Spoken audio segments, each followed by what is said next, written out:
Hey, very nice. I heard that. Mm-hmm. What were you doing? Just know that. Mm. Hi. There the We're just getting started here. I totally hey butt stuff. All right, I sent Hey. Hello. I'm just everything is on my computer and oh my gosh, what when I tell you I'm so dumb, leave me alone, okay? Like in a moment I'll tell you what what's my problem. I'm such an idiot. Hold on. Basically, I'm trying to gather a couple stories, and then I wanted to begin by like talking about my hair and sharing some things with you and stuff like that. But once I get once I get my stories on my iPad, then I'll get started. I just wanted to get in I don't know, dude. I'm not gonna lie to you. I literally woke up like 15 minutes ago from a nap. I'm such an idiot. um, a well-rested idiot. yeah, I mean, I got about a 2 hour nap. Sometimes after you just get your hair braided up and people are like pulling on your hair from multiple angles, it like you like need a break. You like need to like shut down and then start it again. Dude, I swear. Hey, hey, hey, welcome. I'm seeing some of my Discord people. Some of my people. Did you send it, my dear? Yeah. Hey, hey. Okay. So, Slap just sent me everything. I hope. My life be like, ooh, ah, ooh. Ooh, ah, ooh, ah, ooh.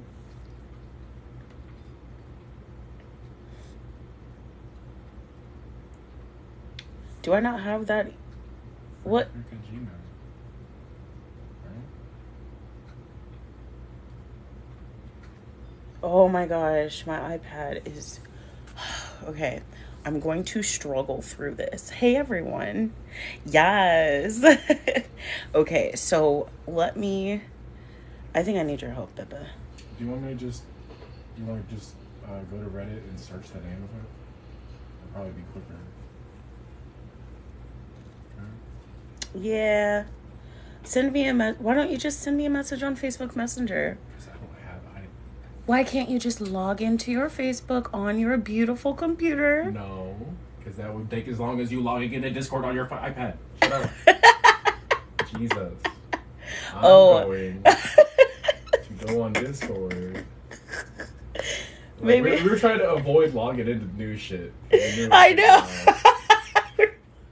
God damn. Okay, guys, listen. Thank you. Okay. You hear him? He got me. Because you tried to make me do shit you didn't want to do. He sure did. I sure did. He called me the fuck out. Basically, okay, so this is what happened is like my iPad's like mad old at this point, and I guess it just can't update as regular like easily as it can, so like I basically kind of stopped like updating it so much. And I thank you. I don't have Discord or or Google Docs on my iPad because I just don't want to keep up with it.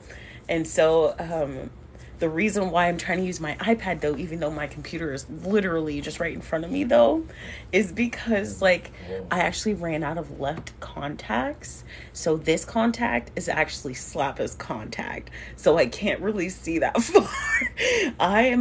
I'm gonna make an appointment for next week, but damn, like I can't see shit, y'all. Like I can see, but I can't. Like it's really weird. Like I can't see far distances about maybe like like a foot or two away from me. Like, but like I mean it's bearable and I've been enduring, but it's definitely becoming an issue. But all right, but he just sent it to me. Me thinks. And then, all right, so I think, hey, all right, so we're finally getting some places. All right, so first, I just wanted to, thank you. First, I just wanted to, do do do do do do do do.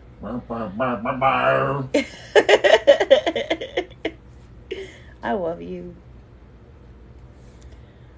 Okay, first I wanted to talk to you guys about my hair. So this afternoon at 12 o'clock I went to no, maybe. No, I don't think so, not yet. But all right. So first I just wanted to say hello. I hope everyone had a good Saturday. And thank you. And I wanted to tell you guys about my hair. So I mention it all the time, like, but I wanted to like kind of address it with you guys like together since it's still fresh and new.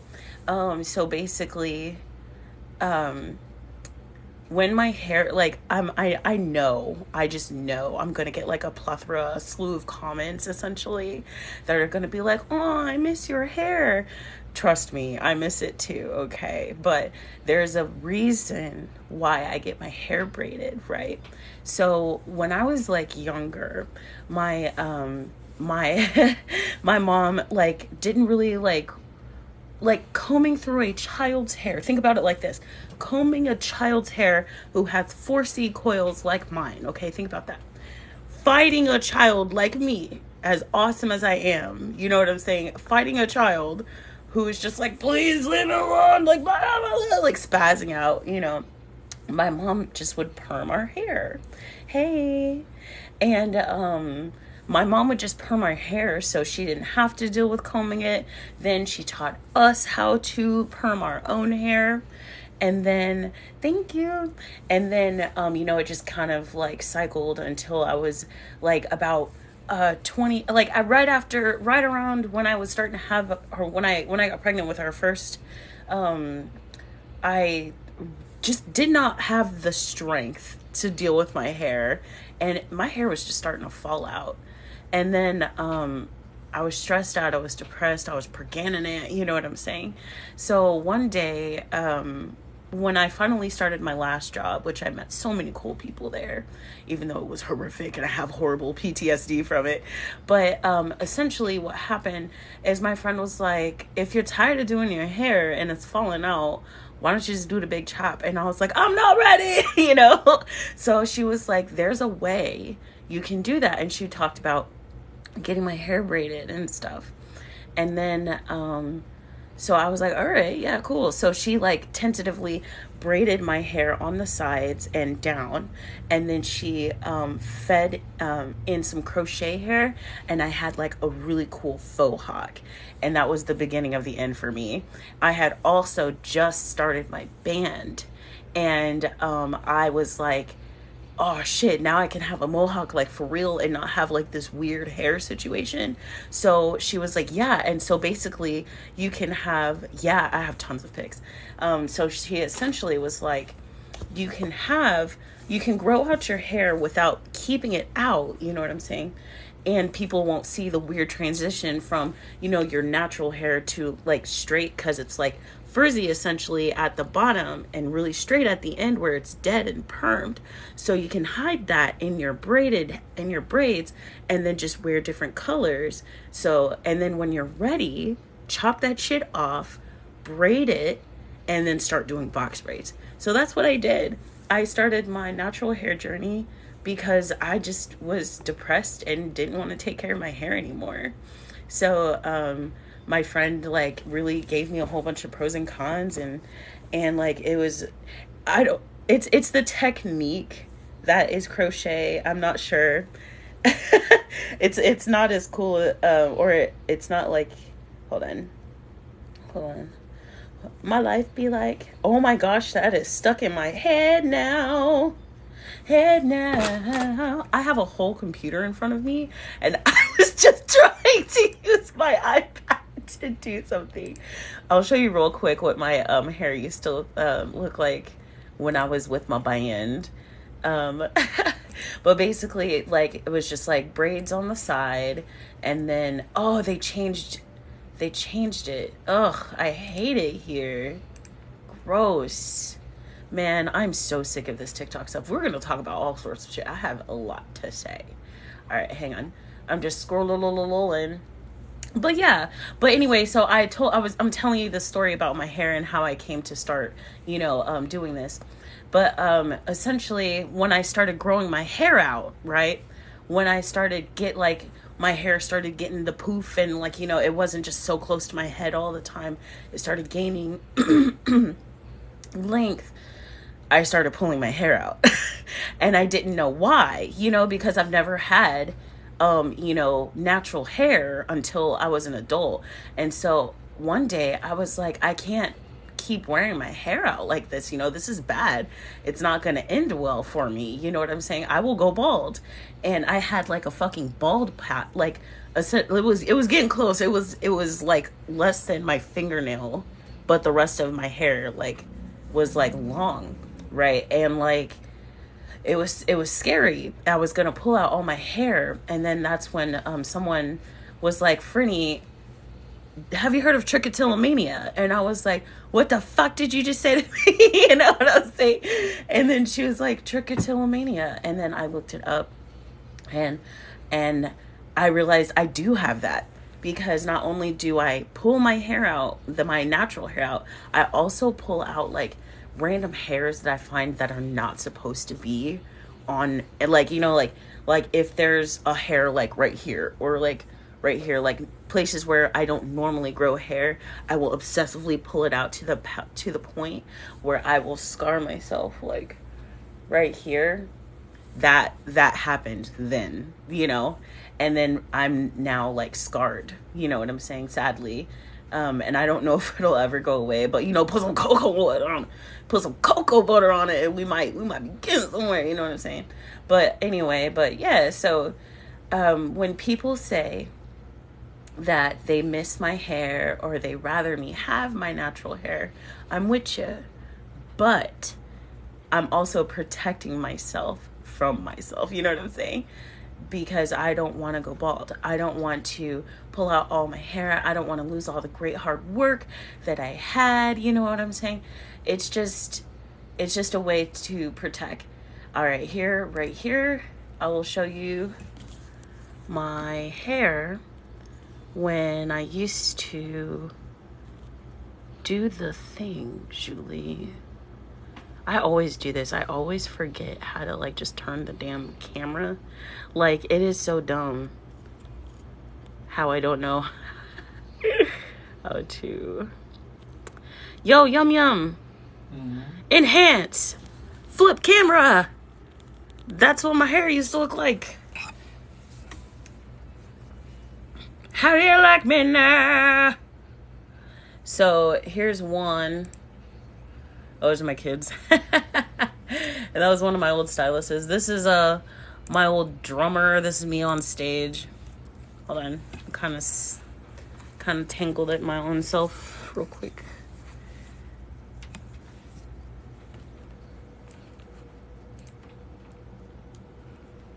Like that. And these. Oh, I was playing Kingdom Hearts. Here's another picture of my faux hawk, so to speak. This is when this is crochet hair. And you just, I said, you use an actual crochet type needle. It looks like a crochet needle, you know what I'm saying? But it's not actually. Oh, here's a good one. You see how the sides are braided? And then this part, she just fed the hair through. Like that. And enhance. Flip camera. All right. But yeah, that's what that means. Anyway, so when people say that they want me to have my hair out, they miss my natural hair, I do too, guys. And this is me just saying, can you maybe just like maybe not say that though? Because I feel like I'm beautiful no matter what. You know what I mean? And even though you want me to be like fully natural and stuff, be careful, because you know some people might be going through something that you might not fully understand the context of. You know what I'm saying? Thank you. And I just wanted to share that with you because, like, you know, me teaching you about my coils can maybe help you understand my hair and why people are so passionate about our hair. Because if I didn't braid my hair, it would I would literally essentially say this is a coil, okay? Say this is a coil. I would straighten it, and straighten it. I would just sit there pulling. I'll go like this. You see me do it subconsciously. I'm always pulling my hair. I'm always flipping my hair around, right? And then I eventually will just start tearing it apart like this. And then at the end, it'll get all tangled up because that's not how you do that. You know what I'm saying? So it'll keep going down and down and down. And then at the end, it'll have this big ball of hair. And then I would just rip it out. And that will make my hair shorter and shorter and shorter until it's gone. And so that's why I need to protect. She protect herself. You know what I'm saying? So if you see people, saying it a lot, it's fine, but maybe please don't. Thank you. Anyway, so I told you that story just to kind of share with you why I be braiding my hair. And if some of y'all miss my hair, I'm sorry. You'll see it every couple months. You know what I mean? And then also the new growth is crazy. Listen, the shrinkage is real in this mug. Look, they blew out my hair because you have to blow it out. You know what I'm saying? In order for them to be able to comb through and separate all the sections of hair. You know what I'm saying? So look at this. Look at this shit. Look at it. You probably won't ever see me actually wearing this out like this, but this is your only chance. Look. It's a fucking ponytail. Look at that. It's a fucking ponytail. I'm upset. The shrinkage, it's past my shoulders. And I had no idea that my hair was that long. It's so crazy.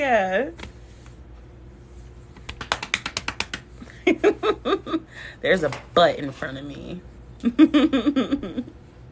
Thank you. All right. I hope you had a good day today. All right. So, my dear, where's my iPad? Fine. It is.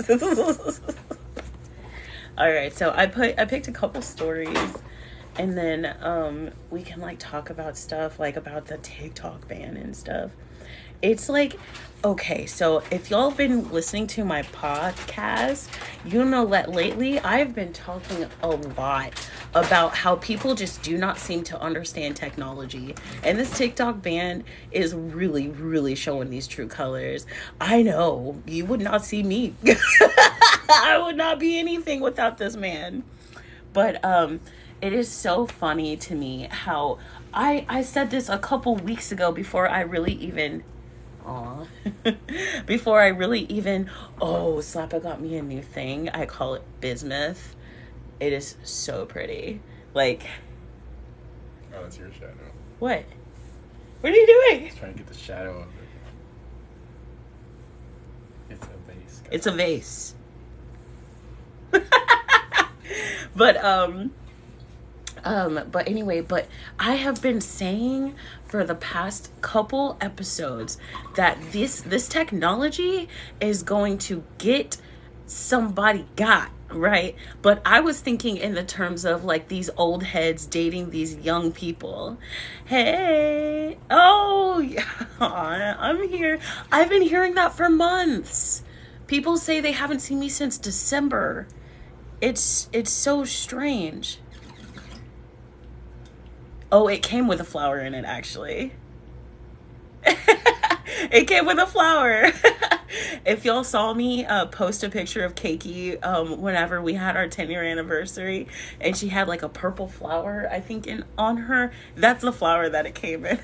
That, anyway, but it's funny that a couple weeks ago in my podcast, I was like, these old heads are going to be like, they're going to get themselves got, because you know how these politicians are. They'll say something fucked up on the internet, and then they'll be like, oh, I got hacked. Bitch, please. We know that you just don't know what technology is. Somebody, that clip about that dude who was like talking about, is it tracking the dilation of your pupils? Sir, what? One asked, does it use your Wi-Fi? And I was like, and then directly after that, that's some bad news to you. Yeah. About Wi-Fi. And then directly after that, I saw this creator who makes skits about their interactions at like a cell phone store or some sort of store like that. And the amount of people who really don't know how their phones work is alarming. But what's most alarming to me, yeah, but like the most concerning thing to me though is the fact that this ban is like Muscles in Nursing. Oh, by the way, Muscles in Nursing is a mutual. But they're saying that it's basically they're going to get rid of FOIA, which is the Information Act, Freedom of Information Act, and that also it'll also give them the right or the power to ban any app that they feel is not safe. And I'm just like, so even if we moved, it doesn't matter. If we're still teaching people, it doesn't matter. And it's a little alarming. And then for me as well, also one thing I noticed is that they're like buying stock for the apps that they're buying stock for different apps that are in competition for TikTok. So that says a lot to me. So if I'm a little quiet, it's because I'm trying to move things over essentially, and just get everything saved and cutting videos down and putting them together and posting them to YouTube. And then that sounded terrible. Yeah. YouTube. Sorry guys. I was trying to say like Julie like making that noise. No, it didn't go well. Anyway. But also I wanted to just say that I appreciate all of the love and support y'all have been giving me. We jumped from like 80 followers to almost 200 on YouTube like overnight. It's been crazy. But anyway, but also like but what I was saying is like they're telling us that it's going, and it's a little scary. And then one thing, somebody mentioned going to Clapper. Now listen, I found some real fucked up shit about Clapper. Okay, first thing I saw is like, first, you know, I am black.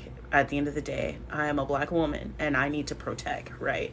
And I was trying to weigh my pros and cons, because I feel like you should always try to like look at both sides of the articles, like both like articles that are for and against, you know what I'm saying? Like even if that, like even when you're like researching something like car seats, you know what I'm being general, but when you Google stuff like that, go to the fucking crazy mommy sites and go to the ones that are like science-based, like regular Joes like me, right? Because you want to know both sides, and then you take it with a grain of salt, right? Even when it comes to like race relations, like anything like cop propaganda bullshit, like read the right wing shit, know what the fuck they're saying, and also read the other side too. Like I don't like and like form your own opinions. Like get yes, and like so I was reading both sides of the aisle, right? And on the one, I saw a lot of NSFW, which isn't, I mean, everybody's got Reddit. I see all sorts of ass on Reddit. But, like, that's not alarming to me. What is alarming to me is the review that I found, okay? the review is like talking about, oh, we have the freedom to finally an app that doesn't talk about politics and stuff. That to me as a black woman is a huge red flag. If you don't like talking about politics, it's usually because you're on the wrong side of it. And if you listen to the podcast yesterday, Slappa is not a fan of a centrist.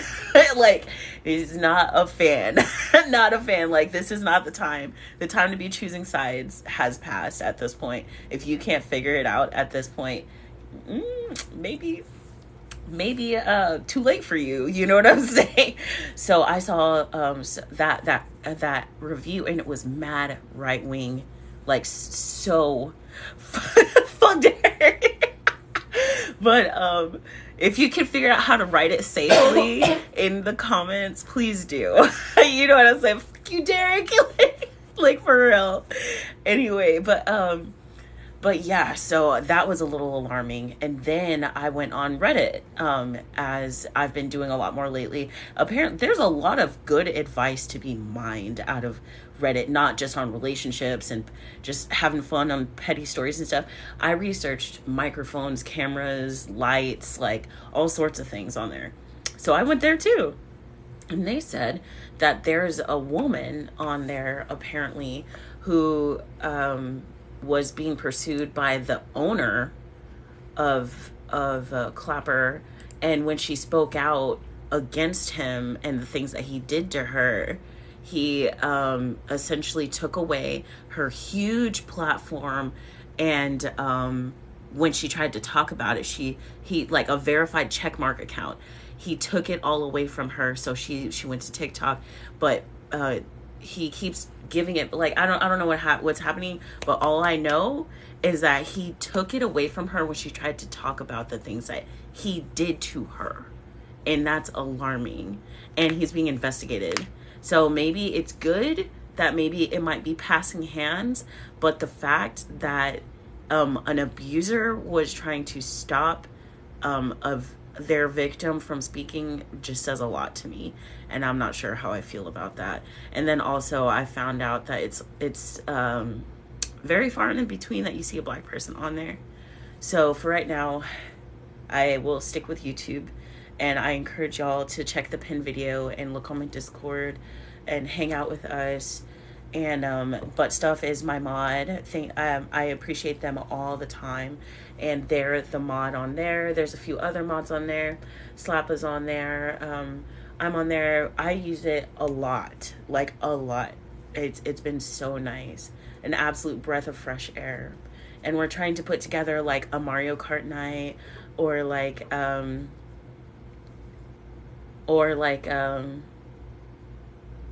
look into those. Or, oh yeah, all the time. And mostly on Mondays and Wednesdays, because I needed to take a break because of my health, because I got COVID, and like I apparently had been fighting COVID for a minute because I was so tired. So I just took a break, and now I'm trying to, I feel like my page is kind of chaotic right now, but like it's almost normal, but I don't post nearly as much because of like me finally getting the strength to, you know what I'm saying, again, but also just because I'm not sure what's gonna happen. So like I'm still trying to continue to be a slice of life and like read stories and stuff, but like mostly on Mondays and Wednesdays, mostly. And anytime I post on there, I post it to YouTube, and I've been trying to do that. And so, yeah, if you want to hang out in Discord, you certainly can. Butt Stuff is the mod there. But yeah, we're having a great time. We're going to play Animal Crossing. We're going to do an Animal Crossing tour. I'm adamant. I love Animal Crossing, but I had to put it down for a while. But all right, cool. Also, apparently my island is one of those lucky ones, and I get meteor shooting stars a lot. I think I almost have all of the zodiacs, but I'm not sure. Anywho, all right, so I did pick a couple of stories today, and then also I forgot what I was talking about. Yay! Stop. You okay? Yeah, I'm fine. New shoes. Oh my gosh, guys, I just thought about something. You know how me and Slappa had like a moment like earlier? I just realized I could have done the exact same thing the opposite direction. Like I could have sent him the stories. Because I am logged into my... Bobby. I'm so... I told y'all, I just woke up from a... Were you just talking about people not understanding technology? Who are we to judge? We both Holy just did jeez. dumb shit. Hey, how are you? Congratulations on your new grandbaby. All right, so I saw this one. All right, so I'm gonna read a couple stories and just like hang out, and then let me read some of these comments. I didn't realize oh yeah. Oh yeah, what? Talking about the different stuff that we have on the Discord. You can read comments real fast. What's up with that? Do what? You read comments faster than you read normal stuff. We were just talking about that. We were talking about, I was like, do you think I read fast?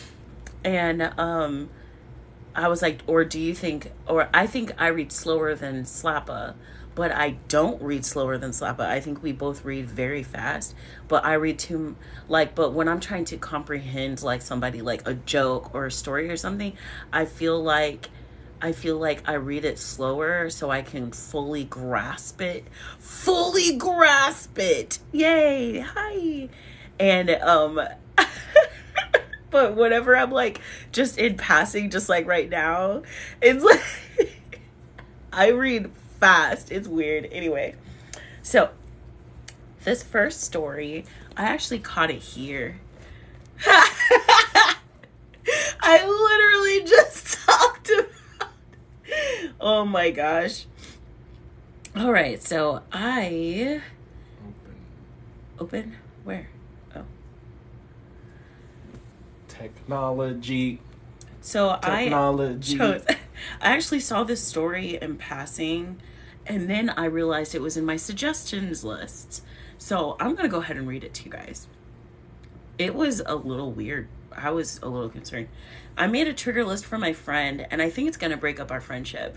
They posted an update apparently, so I'm excited to read about it.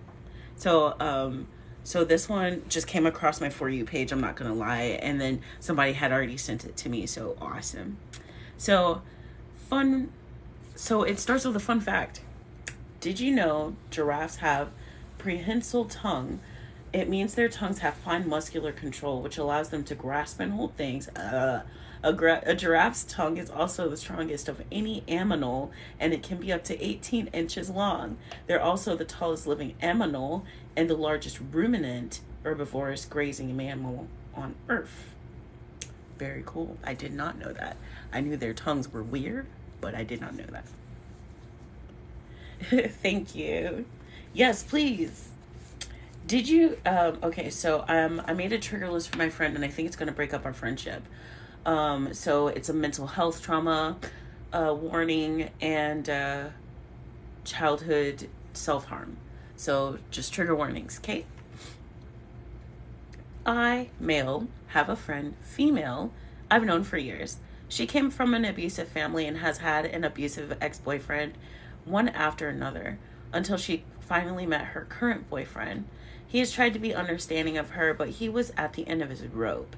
My friend has all sorts of trauma she needs to deal with. Personally, I think she shouldn't be in relationships until she's faced her trauma. That's absolutely true. Personally, I thought it was something I never vocalized it. I'll give you some examples. She hyperventilated when she broke his mug. He had an ex that got violent when she accidentally broke things. She freaked out when her boyfriend mentioned that he plays darts. Her brother used to throw darts at her. Oh my God. She packed up her things when her boyfriend brought home a specific brand of detergent. Her parents would use that to burn her eyes with or wash her mouth out with soap. Wow. What the fuck is going on? Anyway, I made a list of all her triggers and what not to do and what to do. And then, such as when she's cleaning, to leave her alone. I never explained what the reasons for the triggers were. I just figured they would discuss it themselves.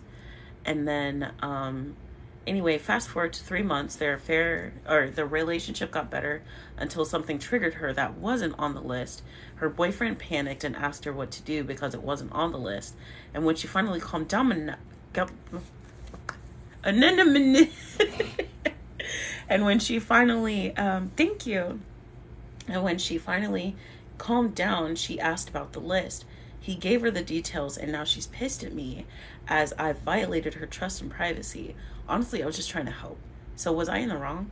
What do y'all think about that? I would love to know. I would love to know. So they made a list and gave it to the boyfriend that she's dating. Yeah. That she just met. No. How long have they been dating when they gave the list?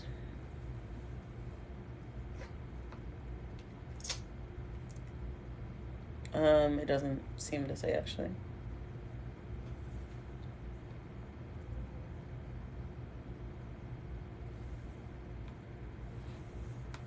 True. Me too. I think I personally would, it doesn't say, it might say it in the update. Stop it. Don't chew your fingernails. It's bad for your teethus. But it's messed up. I gotta fix it. A piece of it chipped. I think I would also be flattered, but I'm also like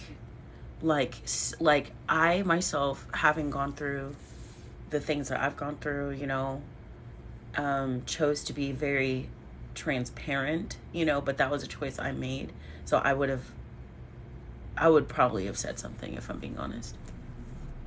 If the boyfriend asked, exactly, that's what I think too, that he did specifically ask for it in an effort to placate the relationship, try and get better, you know what I'm saying? Or maybe implement his own way to help handle, you know what I'm saying? Or maybe like in later season or like later in the relationship or something, kind of start talking about him and addressing him. I wonder if he kind of just sat on it and just knew what not to do. You know what I mean? Like, I wonder. Also, I'm like such a read between the lines kind of person that if we're having a lot of issues and then suddenly we're not and you seem to navigate me a little better, I'm going to notice that change and be like, something's different, and I'll probably just, ask genuinely, like, it seems like what you're, like how to not trigger me now.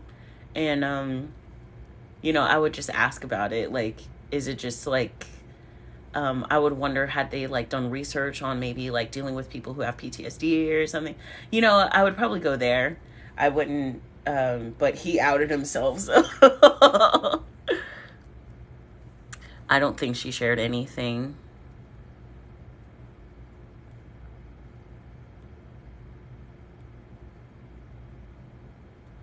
It's a guy. Yeah, it doesn't say how long. I mean, the person could have talked to her friend. True. I feel like they might have been able to do it in a group discussion. She should have. And also, just to clarify, he, again, only just said what to do in the event of something happening. He did not tell them the reason why. He didn't say, like, don't use this detergent. Like, he didn't say stuff like, her parents used to wash her mouth out with this specific kind of detergent type thing. You know what I'm saying? He was just like, don't freak out if she breaks something, or don't mess with her when she's cleaning. You know what I'm saying? He just said general stuff on like, just don't do this, and hoped that they would just naturally come together. You know what I mean? They should have told him. Period. The friend? Yeah, you made a whole list. If you make a list about a friend of yours, whatever the list is, it's kind of weird to not tell them. Like, hey, I made this list of whatever. Yeah. But I would also, appreciate it too. Like, I want to know, like, how long they were together before they just gave them this list. Because, like... It's very possible that he did ask and she probably did not tell him. People don't communicate well. Thank you. That's valid. That's valid. Like, would you want your friend who you've known forever to give... It went the wrong direction. To, like, give your boyfriend tips? How would you feel about that in general? Because that's what they're doing, but they've made a whole list of tips. You know what I mean? I guess I'm trying to put myself in the shoes, and I think at the end of the day, someone who had a list of things to like, if somebody had a to-do list, it would feel weird. Mm-hmm. But I feel like after a good long talk about it, I'd be okay. Yeah. With your friend or your boyfriend? Both. I don't know, man. I feel like I'd be really weirded out if I, like, let's say we just met, and my friend is telling you all the things I like and what to do so that you like me more. Oh. You know what I mean? Like, that's what I'm kind of weird. Like, how long have they been together? Like, they said the boyfriend asked them for advice. And they're like, oh, I have a list. And that's when they gave him the list. But, like, what if that was, like... No, I don't think he had a list. I think he That's when he wrote it? He wrote a list for them. That's kind of worse, depending on... Like, how close are these two? That they did childhood that for them? friends. The boyfriend? Oh, no. Here, let's just read this update because I think that they might answer some of these questions here. And also, yeah, that is a good point, though. Like, to look at it from that point is, like, I feel like you're just manipulating me so I'll like you better. Mm-hmm. But also, think about it, like, how it's not necessarily to like you better. It's so that we don't have it. Wait, go ahead. What were you going to say? So they said for 3 months when they got the list, it got better. Until something not on the list happened, and it was awful. That means the boyfriend has no idea what she likes or needs. Well, without that list. Let's read the update then, because that is addressed. Okay. So let's keep going. Let's keep going. Just to clarify, many Reddit users mentioned that we should encourage my friend to go to therapy. We have on multiple occasions, and she has gone to them and had multiple therapists, and she thinks that it's not effective or she doesn't have enough money to continue. There are a lot of government assistance, yes, but it does run out if you have to pay out of pocket, or your work does not qualify you or something with the government assistance program. Like, if you have a job, then you can't qualify, To put it in a term, most likely will choose... To put it in a term most will understand, if it's a choice between electricity or therapy, which would you choose? My friend, her boyfriend, maybe ex, soon to be ex.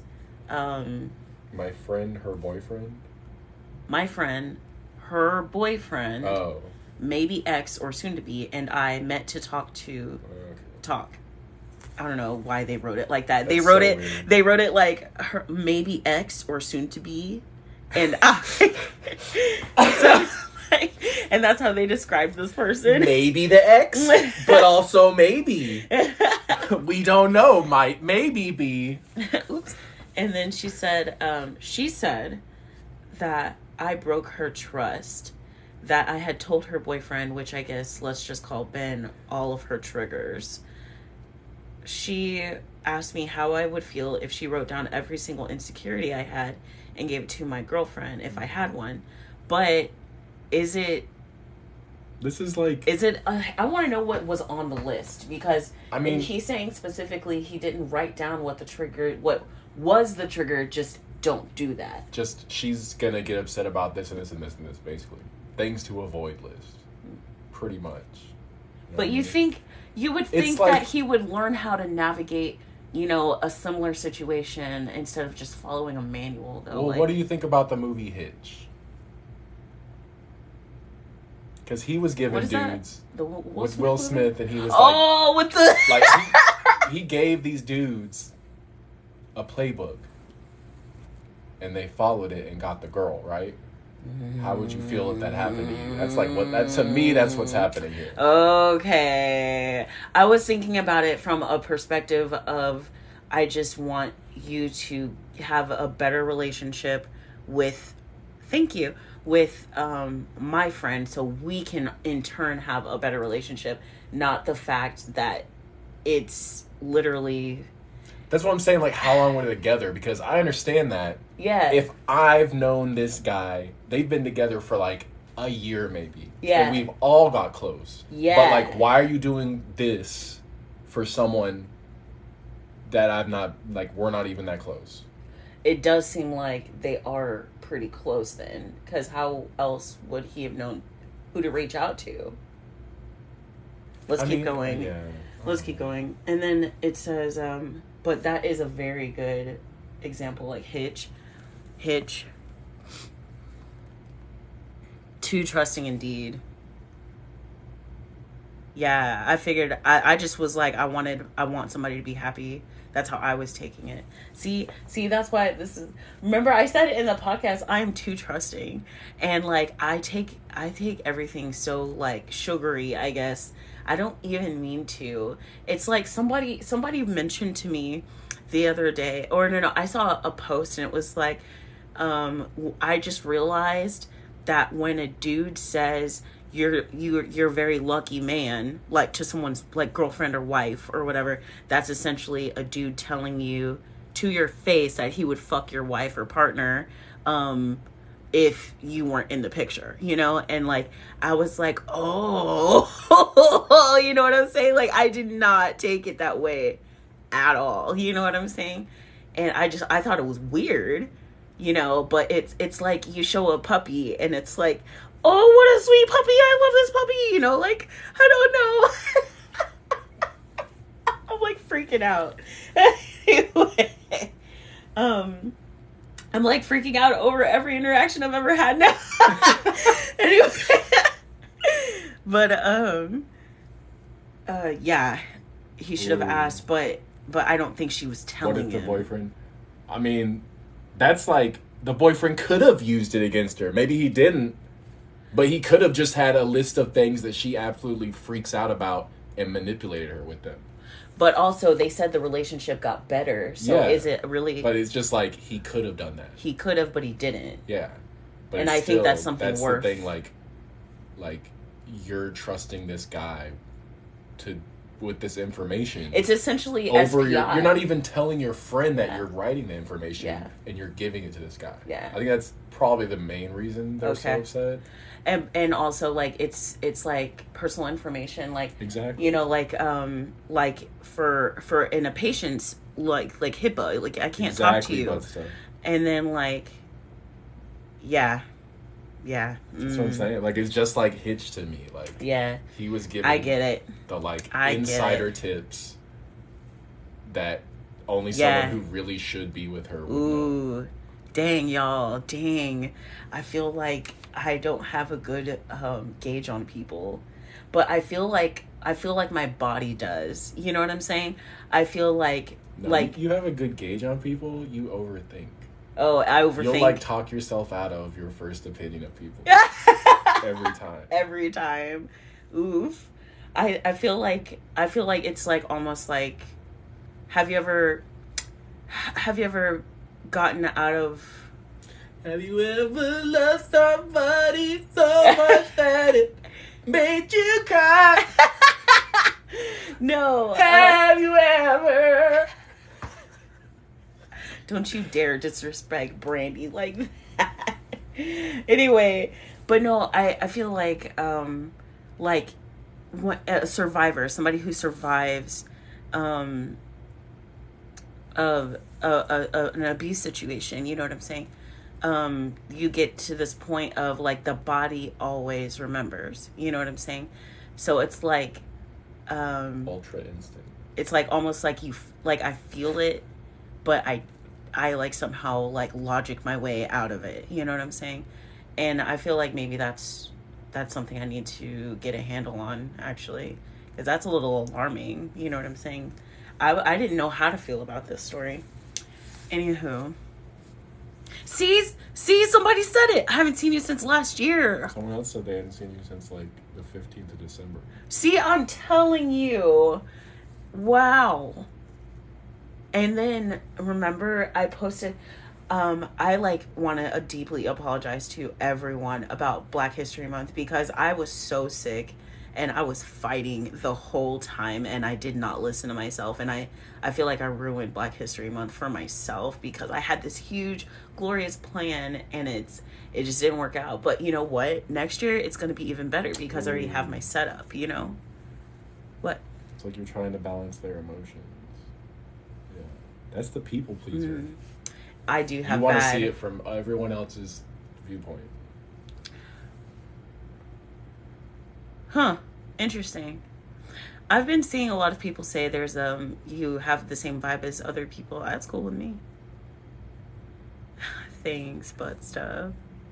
Yeah. but like, I don't know, like I do that a lot though. That's some real people pleaser shit. Like, it's actually kind of tragic. Anyway. But no, okay. So they all met up to talk, and they've all been encouraging her to go to therapy, but it's too expensive. And essentially, it's choose your water bill or go to therapy, and that really sucks. Okay. She said that I broke her trust, and how would I like it if she wrote down every insecurity about me? I explained to her that I didn't see the list as insecurities, but rather triggers that Ben needed to be avoiding. I mentioned to her that I just wanted them to coexist without him accidentally triggering her. I apologized I made the list and that I should have asked or told her directly that Ben, I'll call him Ben, thank you, he came to me regarding their relationship and I had no business making the list. She said that I violated her trust and that sorry wasn't good enough. She said that she wanted to go no contact with me because she thinks I have a savior complex and meddled in something that didn't involve me. But that's when Ben spoke up and said that it did involve me, as I was her go-to person. So they were both complaining to this man. Why are y'all together? Like, y'all got a middleman. It did involve me as she involved me into the relationship. Hold on. That's when Ben spoke out and said it did involve me because I was her go-to person. It did involve me as much as it involved him because they were asking for my advice. He pretty much gave his piece on how he felt suffocated in the relationship, unhappy that her mystery quirkiness wore off on him. She was his manic pixie dream girl. What if she was his manic pixie dream girl? Is. Oh, gross. And wore off on him a couple months ago, and when she would have her episodes but no explanation whenever they happened, he said he did love her, but he gave her ultimatums. One is that she goes to therapy, and two, she doesn't cut me off, the OP, because I didn't do anything wrong, and has been ultimately a good friend to both of us, and will be someone who will support her through this journey. And that's when she lost it and accused. Let me pause right there. What do y'all think about that?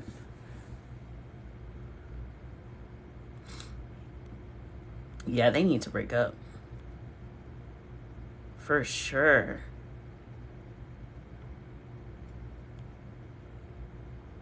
Aww.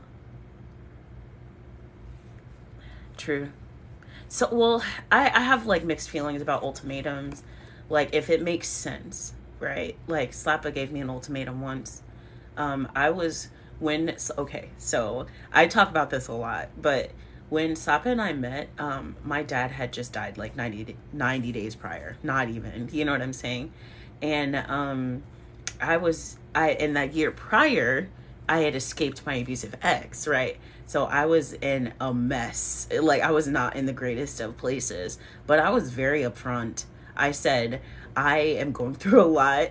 I think I even said it in the podcast. I was like, I think I'm almost always at like 80, 85, 90%. Anything will set me off just because I've been through a lot. I'm trying to get through it. I'm trying to fix it. You know what I'm saying? So if you don't want to deal with that, it's cool, bro. I just kind of think you're really hot and would like to, you know. But he stuck with me. But because of all of that, I was heavily in the bottle, like alcoholic. And I mean, I still enjoy the occasional drink, but not like I used to. You know what I'm saying? Like, I used to go through a handle every 2 days, like that, you know. And then it got to the point where I didn't care what I was using. I just did not want to, you know, function. And I feel like I've kind of maybe traded, but I definitely chose a healthier option than that. You know what I'm saying? Like, I'd rather have THC as opposed to something that's going to destroy me from the inside out. You know what I'm saying? Hey. And then, but yeah, he basically, so what I brought that up for is my husband brought my, you know, we were still dating at the time, but he gave me an ultimatum. You either need to quit or I'm out. I chose him and I got better. And then I got worse. And then I got better. You know? And then like and then like when I started getting worse, I got pregnant. Hey. And I really think that was a wake up call for me. Like I had to stop and take a true break because I learned that, but like I had to stop and I quit cold turkey. You know what I'm saying? And it was miserable and awful. It was good. I lost a lot of weight, you know, like, I feel like it kind of polarized me a little bit, but also I hated it. I hated every second of pregnancy. And then like, I was not kind about it either. Like I even, told Slappa that I was like, when this, like, you want this baby. I don't necessarily want this, like, but I know that we can do it together and I'm happy to do it together with you. You know what I'm saying? And he was a stay-at-home dad for a long time, and he took care of our kids, and I just couldn't deal with it. And then I started getting bad again. And then my like I started going out more. I started basically just like not caring anymore. And then I got pregnant again. So we had our daughter. I started getting bad in the summer, and then I got pregnant in August. And after that, I couldn't, you know, do that. And I was just like, I will be okay. You know what I'm saying? Like, it was like something just like clicked for me, I guess. And it was just like, I will be okay. Right. And I've been okay ever since. And it's like, oh, you're welcome. It's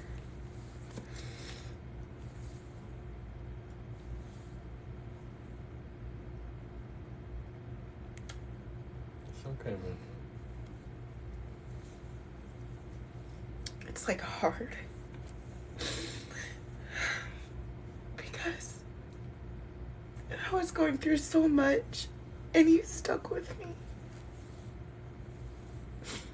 You know why?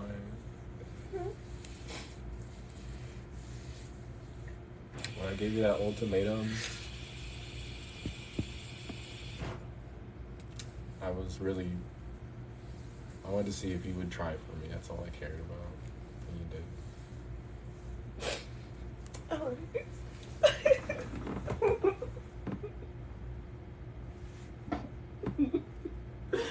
Your hair's still wet. You don't like this wet? I love you so much.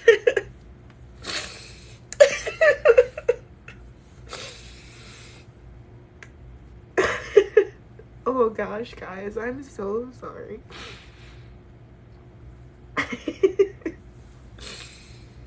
Ooh. Ooh, I am red. I am red.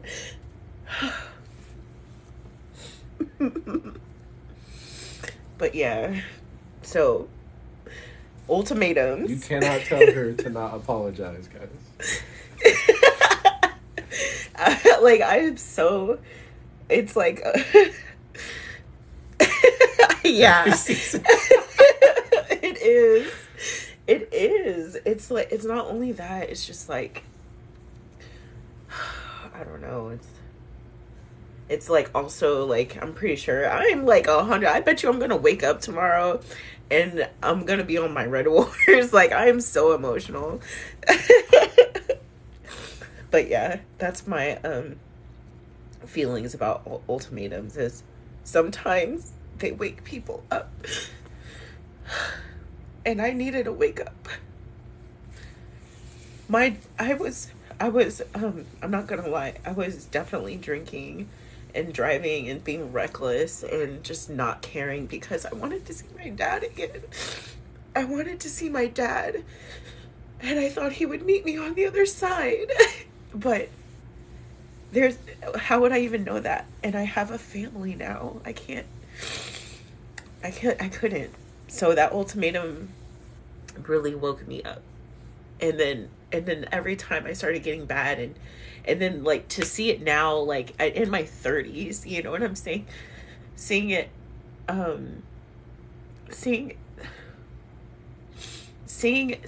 now, it's like I feel like either whatever deity, my dad, I don't know what it was. Somebody was slapping me around for a reason. You know what I'm saying? And I'm glad they did. All right. Whew, I'm sorry. I need some water.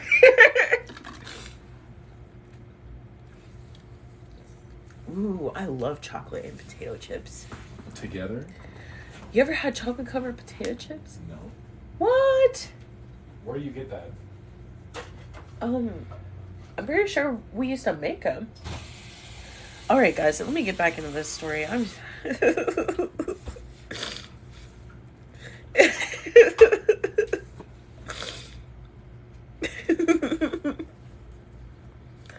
okay, guys, by the way. It's just, when I tell you, like, this has been a rough week.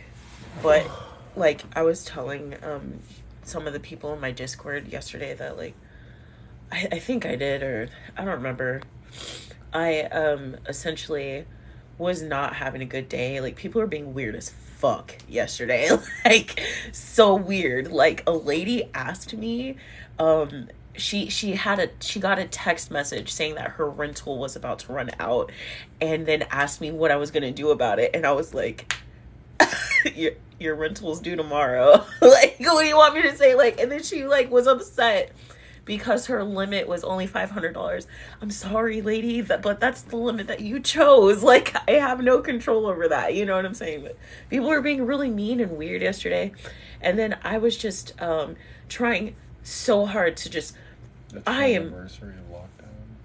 Oh, yeah, it was on the 23rd. Was it? Yeah. And then, but then I was just like determined. I was like, I'm going to have a fucking good day. You can't stop me. And then right after that, I got 2 compliments back to back.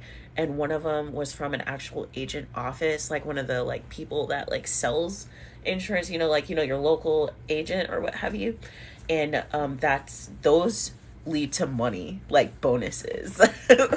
So like, I'm really proud of myself for trying. Anyway, thanks for letting me have space. All right.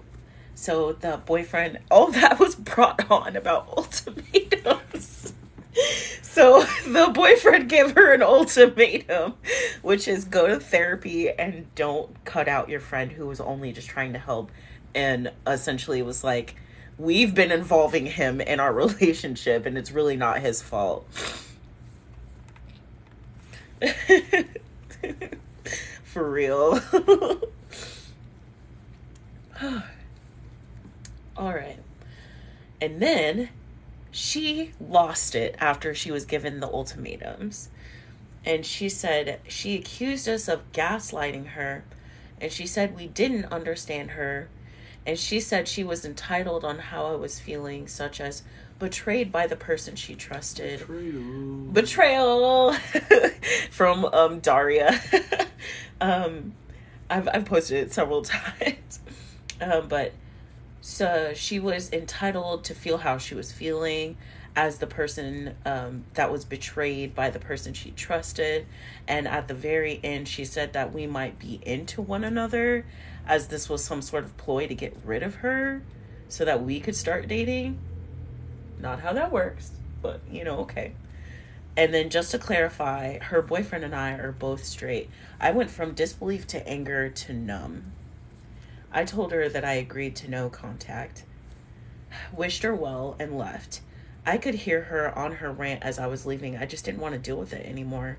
She's honestly a really sweet, kind, and funny person on her good days, and she's also been my confidant. I've shared with her both burden and joy through the years. I've shared with her about my fucked up family. It's not nearly as bad as hers, but something I just don't share with anybody. I thought I'd be more upset when she wanted to go no contact with me, but I just felt relief, and that makes me feel horrible. I really didn't expect to feel this, and maybe I really am a bad friend.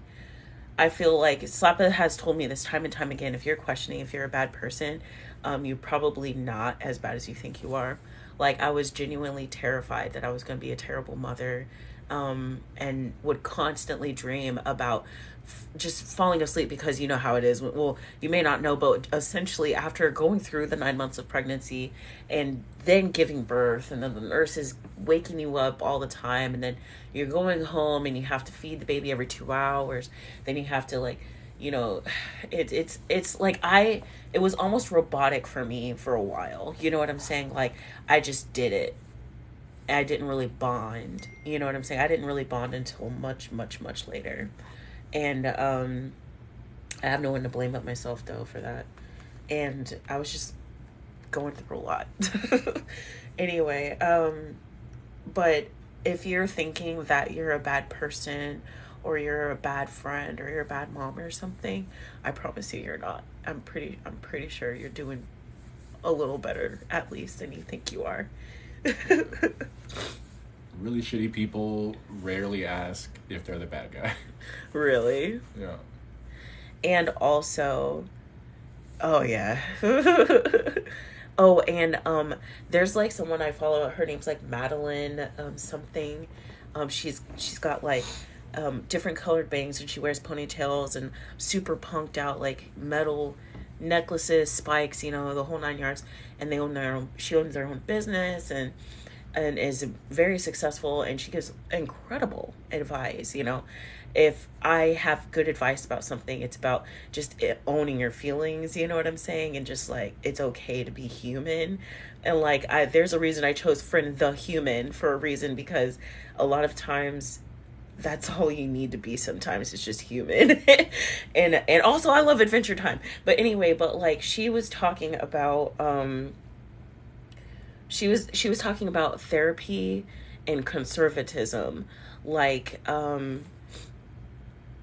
she was saying that if you don't, like, one, it's really hard and accessible, and if you can access it, then you must not be so bad off. Like, if you're able to access healthcare or therapy or get a therapist, then you must be doing all right, because you have the resources to do it. You have the money to do it. You have the time to do it. What? Whoa! What? Yeah. Oh, God. What? I don't want you holding resentment towards yourself. You're too awesome for that. I was kind of thinking about this today, and like how fucked up our country is right now, and that whole therapy thing. Like, people don't get therapy. People do not get any kind of education about mental health, and pretty much the whole world is set up to tell you you suck, and all you're good for is getting a job and working it, right?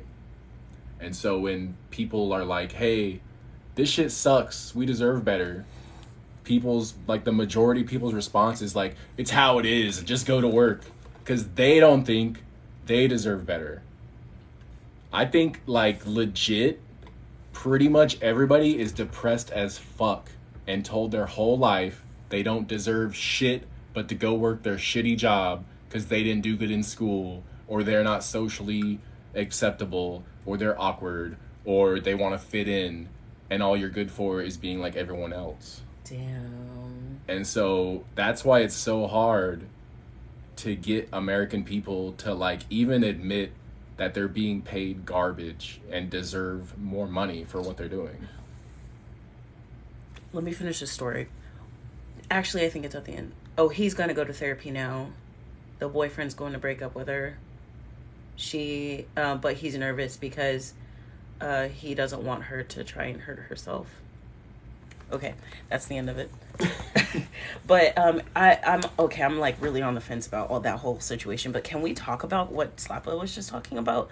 So listen, so Madeline, thank you, Butt Stuff. You're always such a fucking gem for me. But she said that the reason why, another reason might be because they have been conditioned to think mental health looks a certain way. Mm-hmm. So when you and they're afraid of that. They're afraid of that. Like you see like the mental patients in like movies and zombie movies and shit like that. Like they're like, or you know what I'm saying? Just fucking not true. So when they meet somebody who has this depression, ADHD, autism, whatever, they're like, you're not what I thought you were going to be. So therefore, because it doesn't fit in my mind, you can't have that. Right. And they dismiss you. Right. And then so they don't think it's real because it's not presented to them in the way that they've been told the whole time. And I think that's mad crazy that you said that too. And that they themselves don't think that they're worth it. And not to mention, corporations did this too. Are we, what is going on? We are hard left. But like, huh? Yeah. But like, I'm just saying, like, it's just crazy, like, how all this makes so much sense. Like, for the fact that they don't think that they're good enough themselves, corporations feed into that. Because, like, who made up frivolous lawsuits? Corporations did. And you know why? Because of the McDonald's lawsuit when they had like fucking hundreds of degrees hot coffee and didn't want to pay that lady. And so they started saying that, oh, everybody knows that coffee's hot. Yes, but not that hot. Right? Like, and you couldn't even have drank that coffee. She couldn't have even drank that coffee. And then also it like changed the style of like how cars are made. Like the cup holders, not a lot of them had cup holders. Cup holders were an amenity that you had to add on to your car, much like air conditioning in California back in the day. That's what my mom told me anyway. She said she didn't have to have AC in her car when she lived in California. And but yes, wow, that shit is crazy. And the corporations basically said you cannot talk about, you can't. I know, I'm sorry, dear. I'm like fidgeting because like when things start making sense, like you start like, I feel like I get like, I think that's called stimming anyway. Essentially they don't want you to talk about how much you make, even though it is a protected right. My mom even was like, you can't talk about that. And I was like, why? How do I know if I'm getting gypped or not? And she was like, okay. I wish, like, this is one of those times where I wish my dad was still alive, because like I wish I could talk to him about it, You're doing it too. You're doing it too. Anyway, wow, guys, we went on a journey. We went on a journey, guys. Wow. But anyway, back to that story. What do y'all think about that? It kind of feels like she cut him off in a hasty. I feel like there's a lot left out. I think there's also a lot left out, like how long they've been together, which might be a huge factor. That's like very basic info he could have put in his story. There's like no backstory. I just feel like there's a lot more going on her end that she knows that set her off. Oh, like that story I was telling you about earlier that was removed. People in the comments were saying something like, "Oh, she just freaked out after you replied to your comment, to her message or something." Like she texted and he replied. All he wrote was, "and I replied." Didn't say what he said. He said, "I replied," and she lost it. And everyone was like, What did you say? Like, you're leaving shit out. He's leaving shit out. Hurt people. I have a feeling that she's going to definitely come back to the OP and be like, "Hey, we broke up. I really miss you," and try to, like, mend the friendship, if I'm being honest with you. Sounds like one of those childhood friendships you just gotta let go. I think she uses this stuff as a way out of the relationship. I don't know, if I'm being honest with you. I really don't know. I do agree with hurt people. And if she doesn't fix or at least address these things and a way to, like, cope with it, she's going to keep hurting people. Like, her own friend felt kind of happy to be away from her. Her boyfriend's going to leave her. But, like, also, like, it's, like, mad fucked up. Because she went through so much. But at what point do you take accountability for yourself, though? Because I've been through it. Slappa went with me to, like, he, like, held my hand as I made, like, therapy appointments. You know what I'm saying? I can't watch a video. There's like this video that played in the doctor's office that I cannot watch anymore. I've seen it too. I saw it in passing at my mom's house on Discovery Channel. What? It was like a marine life video, and I was always there right when the seahorse was giving birth. Oh. Like every single so it's just time. Like a random doctor's office waiting room video? Yeah, but I think it's an actual documentary of something that they just leave it on. And I always was there right when the seahorse was giving birth. And I love seahorses, and I just don't feel good about them anymore. They represented a weird time in my life. I don't know, Ashley. That's kind of like you're encroaching on, like, you don't really have trauma kind of thought process there. I try not to think people, like, fuck their own life up on purpose that often. It's easier for her to blame others than really hold a mirror up to the trauma. For sure.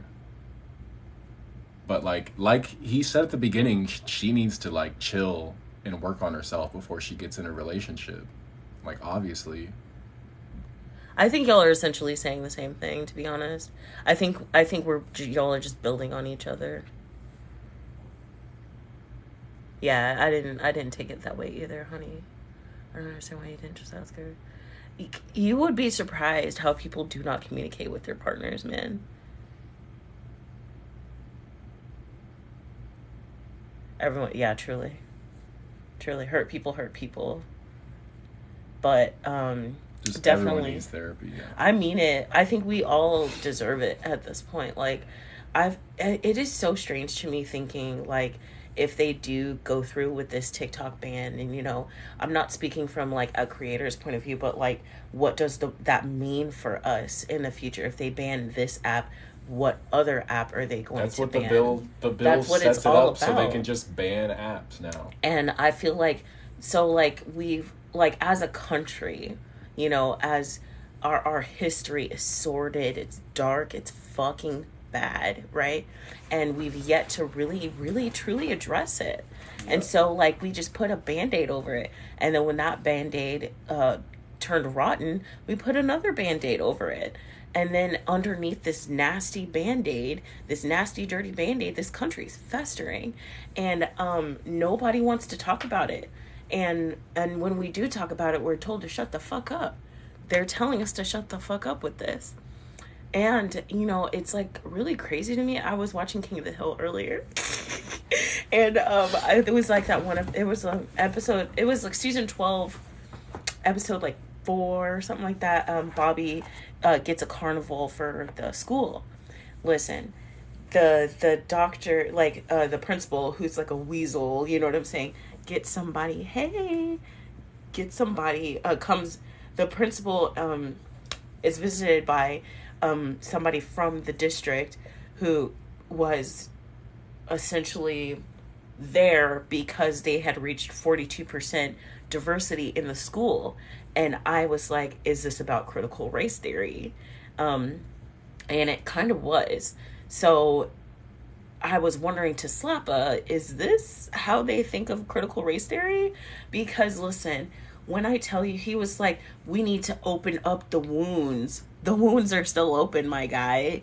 But he was going about it the absolute wrong way. He was trying to do, what's her name? Jane, Dench? What are you talking about? Who am I thinking of? Who are you thinking The of? old white lady. Yeah. Who kicks people out of her classes and shit. When she teaches race.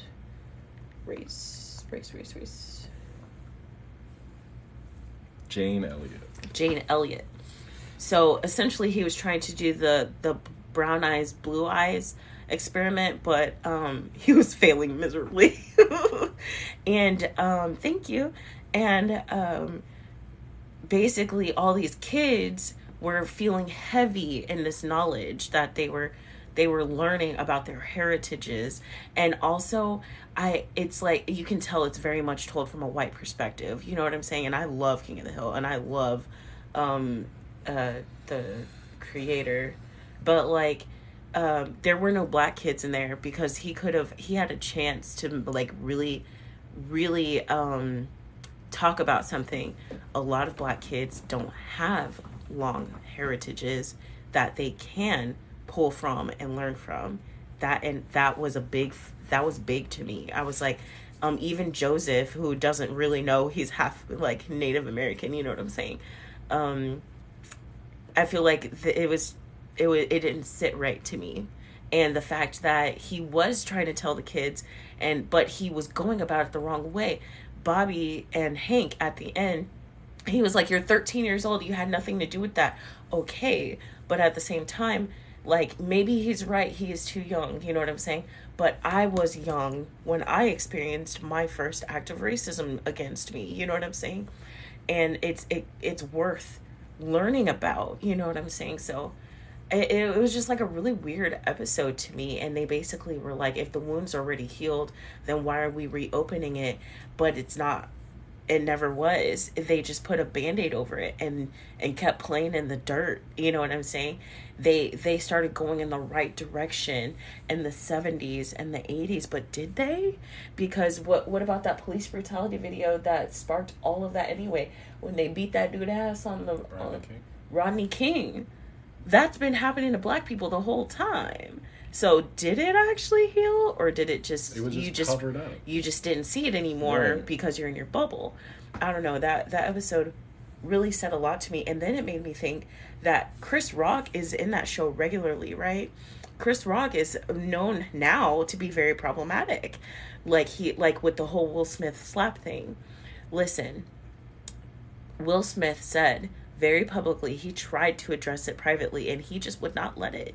He wouldn't let it heal. He wouldn't let it go away, and he kept bringing it to the public, even still. So he slapped the shit out of him, and people were like, oh well, Jada this, Jada that. Whatever they do on their own time is between them as a couple. If your partner, no matter what you've been through, if you actually care for that person, if they said that something hurt their feelings, wouldn't you feel upset about it? That's fucking stupid. Whatever they do on their own time is up to them. But at the end of the day, Jada, his wife, said she like gave him the look like that kind of hurt my feelings and it was fucked up and out of pocket. And Will Smith did something about it. And at the end of the day, I think that's what we need to fucking see it as. And then, again, Chris Rock put out a new special. Apparently, he said something about it again publicly. He addressed the situation publicly. And I don't support him, so I'm not going to watch it. And I think it's mad fucked up. You know what I'm saying? Like he keeps bringing it up. I mean, and it he gets like the views. It gets the views, I guess. But like Chris Rock is on that show. Chris Rock is on King of the Hill. Bernie Mac was on King of the Hill too. What episode was Bernie Mac in? The one where they thought Lady Bird was racist. They could have had a really great conversation about it, but again, it was glossed over.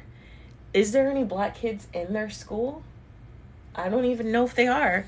They have Khan Jr., who is Laotian. They have there's no like side characters who are black. Yeah. No like recurring, really.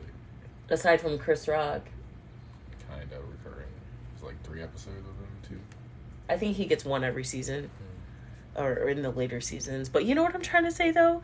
Like it just is it was just messed up. Like that, so that like hurt, kind of like that realization kind of hurt my feelings about King of the Hill and the whole critical race theory, and the fact that America itself is under all of this pressure, from slavery to civil rights to Jim Crow to where we are now. And then we went through 9/11. The one guy works with Hank. And then his name, he's like Buddha or something. Remember, because Bobby was trying to be a comedian too or something.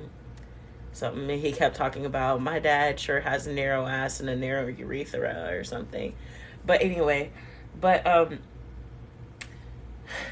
what I'm saying is that what I brought all that bullshit up for, I tell you guys, I'm so long-winded, but all of that leads me to exactly what they were saying. What we were saying, we all could use some therapy. This whole country could use some fucking therapy. We all been through it. You know what I'm saying? And maybe not all of us been through it in a different way, but even like, you know how people were like, what white privilege, not understanding what they meant like systemically. They experience something too though, not about race and feeling whatever, but poor. They talk, I grew up in a poor neighborhood and I went to the school where I was the only white kid.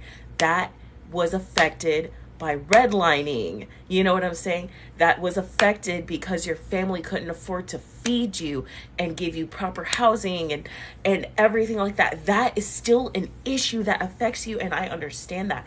And I know it has nothing to do, but it doesn't have anything to do with race. It has everything to do with the fact that the government is just fucking stomping down on us. You know what I'm saying? So like, while they get it, but they don't get it. It's like they ran straight into the point and still missed it. You were in a bad neighborhood because the government made it so. You know what I'm saying? Like it's one of our friends who comes over all the time. She's sweet as pie. She was like, we were talking earlier when I was getting my hair braided. She was like, kind of freaking out about the TikTok ban and what all it could mean, right? And like, who can she get in touch with? By the way, write your congressman, you share information, like, you know, call them every day if you have to, like, you know, do what you can. But when you got some time, if you would just be annoying, just keep calling. but it's like you start seeing all the cracks in the foundation. You start seeing all the like sadness that is day-to-day life in America, and you wish you couldn't see it anymore. Yeah. And you can't. Like, bare minimum, the government owes us therapy because they're putting us all through this shit. There's so much trauma. Like, there was 9/11, and then now and then there was the panorama. Like this, and we were trapped inside. Yeah. like it is. Like, so no matter scary. how much money you have or don't have, hey, we're all here and we're all experiencing how fucked up it really is. Like, and like people keep saying, like, I saw a meme and it was like, I feel like our parents had it easier in the 90s because they did, because the minimum wage to like living ratio wasn't as far fucked as it was due to Reaganomics. Yeah, like yet, you know what I'm saying? Like, oof. And oh man, guys, like, ugh, That shit crazy. With a Gucci belt. Bro, I swear. Nah, for real. Whoo! Oh my goodness. We're having a good time. I feel like oh man. All right. So I did find another story, and this is going to be kind of like a palate cleanser. This one, it is, which is like another reason why I don't want to lose it here. You know what I'm saying? Like, I don't want to lose everything I've built because we're having like such an incredible conversation. Like you saw me be a real human, like person, not like some garbage, like bullshit that like, I don't know how to explain it. It's like I've struck gold by finding you people. You know what I'm saying? I found you guys and you found me. And then we've just been hanging out and healing ourselves together. And it's been so amazing. Scuba Lisa, you only hate politics because they made it so shitty. So you would hate it. Yeah.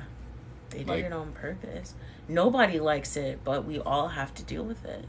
And it's just not fair, honestly. I wish... I when I was younger, I wasn't... No, that's some centrist shit. I believe that we should be actively saving our friends from stuff, though. Yeah. Like, but if you're letting people... Listen, so I just said... Did you just you people me?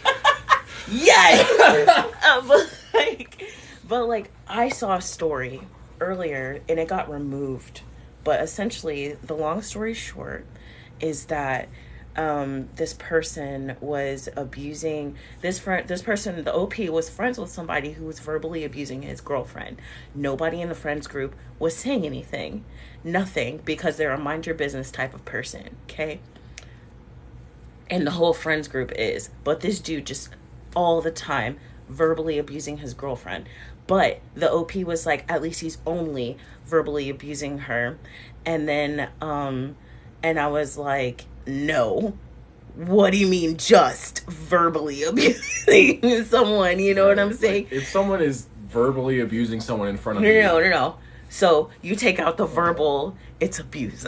You know what I'm saying? And but anyway, so one day the boyfriend's like, hey, can you not do that in front of me? You know? And he apologized, and then the night ended. And then later that night, the friend that was abusing his girlfriend, and he started berating her, the OP. And then he took the phone from her and was like, who the fuck do you think you are?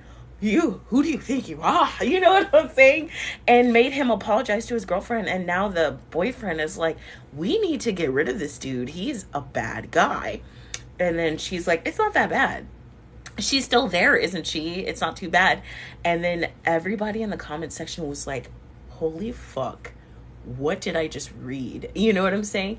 And people were like, I cannot believe that you're standing by while somebody is verbally abusing their kid and stuff, or not kid, but girlfriend, you know what I'm saying? And it's the complicity. I'm sure I read way too into that. I'm sorry if I did, Scuba Lisa. But it's just again, are you sure? That made you start going off like this? This one? Oh, it is her. Yeah. I don't mean it like that. It's just they stood by for who knows how long watching this girl get abused, and they didn't say anything, and she hasn't been saying anything because she probably thinks that it's okay because they're not saying anything. She thinks there's something wrong with her. Their complicitness is gaslighting her into thinking, yeah, I'm pretty sure it did. I don't think I have anybody on my friends list who would ever think like this. But it just when you say I think we should just let each other be, sometimes there comes a point when it's time to fight.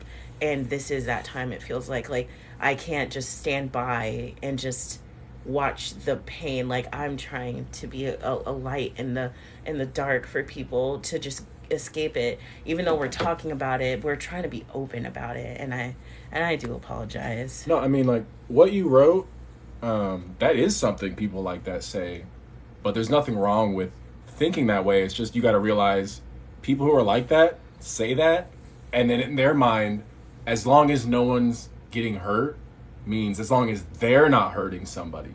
It doesn't mean as long as they're not helping people not be hurt.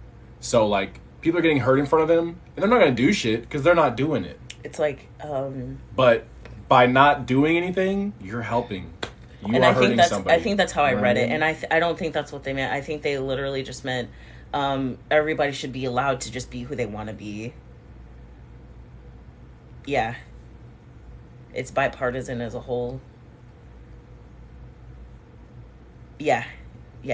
I figured, but like, just it was like maybe like strangely written. Maybe I like understood it weird, but like I don't know. Like, I guess that's why I'm just kind of so like we need to be careful about saying that, maybe because like people are starting to think that we might be getting complicit. Yeah. Okay. I'm sorry. And then it just that triggered me so bad because like, where were all of those people who could have been helping that girl? You know what I'm saying? And like, just watching, just like so many Republicans are just watching that. And what's even crazy to me is like, even the Republicans, the conservatives, the right wingers are even joining the fight. That is alarming to me.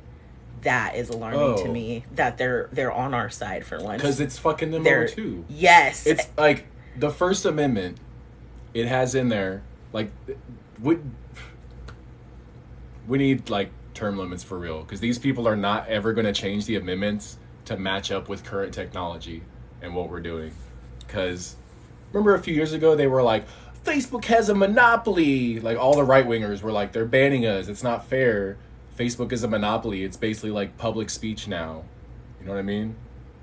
But like, now that they're banning TikTok, they're trying to save it because it is pretty much where you meet your people, where you meet people who are talking about stuff you're interested in, people who are giving you information about things you would never hear about. Like how many people would have even known about hair? Right. Like I told y'all like about where I like how my hair journey went and why I went on it, and like the things that like I experienced, and this is how I like dealt with it. If you were just in your regular circles, would you have known that? You know what I'm saying? Right.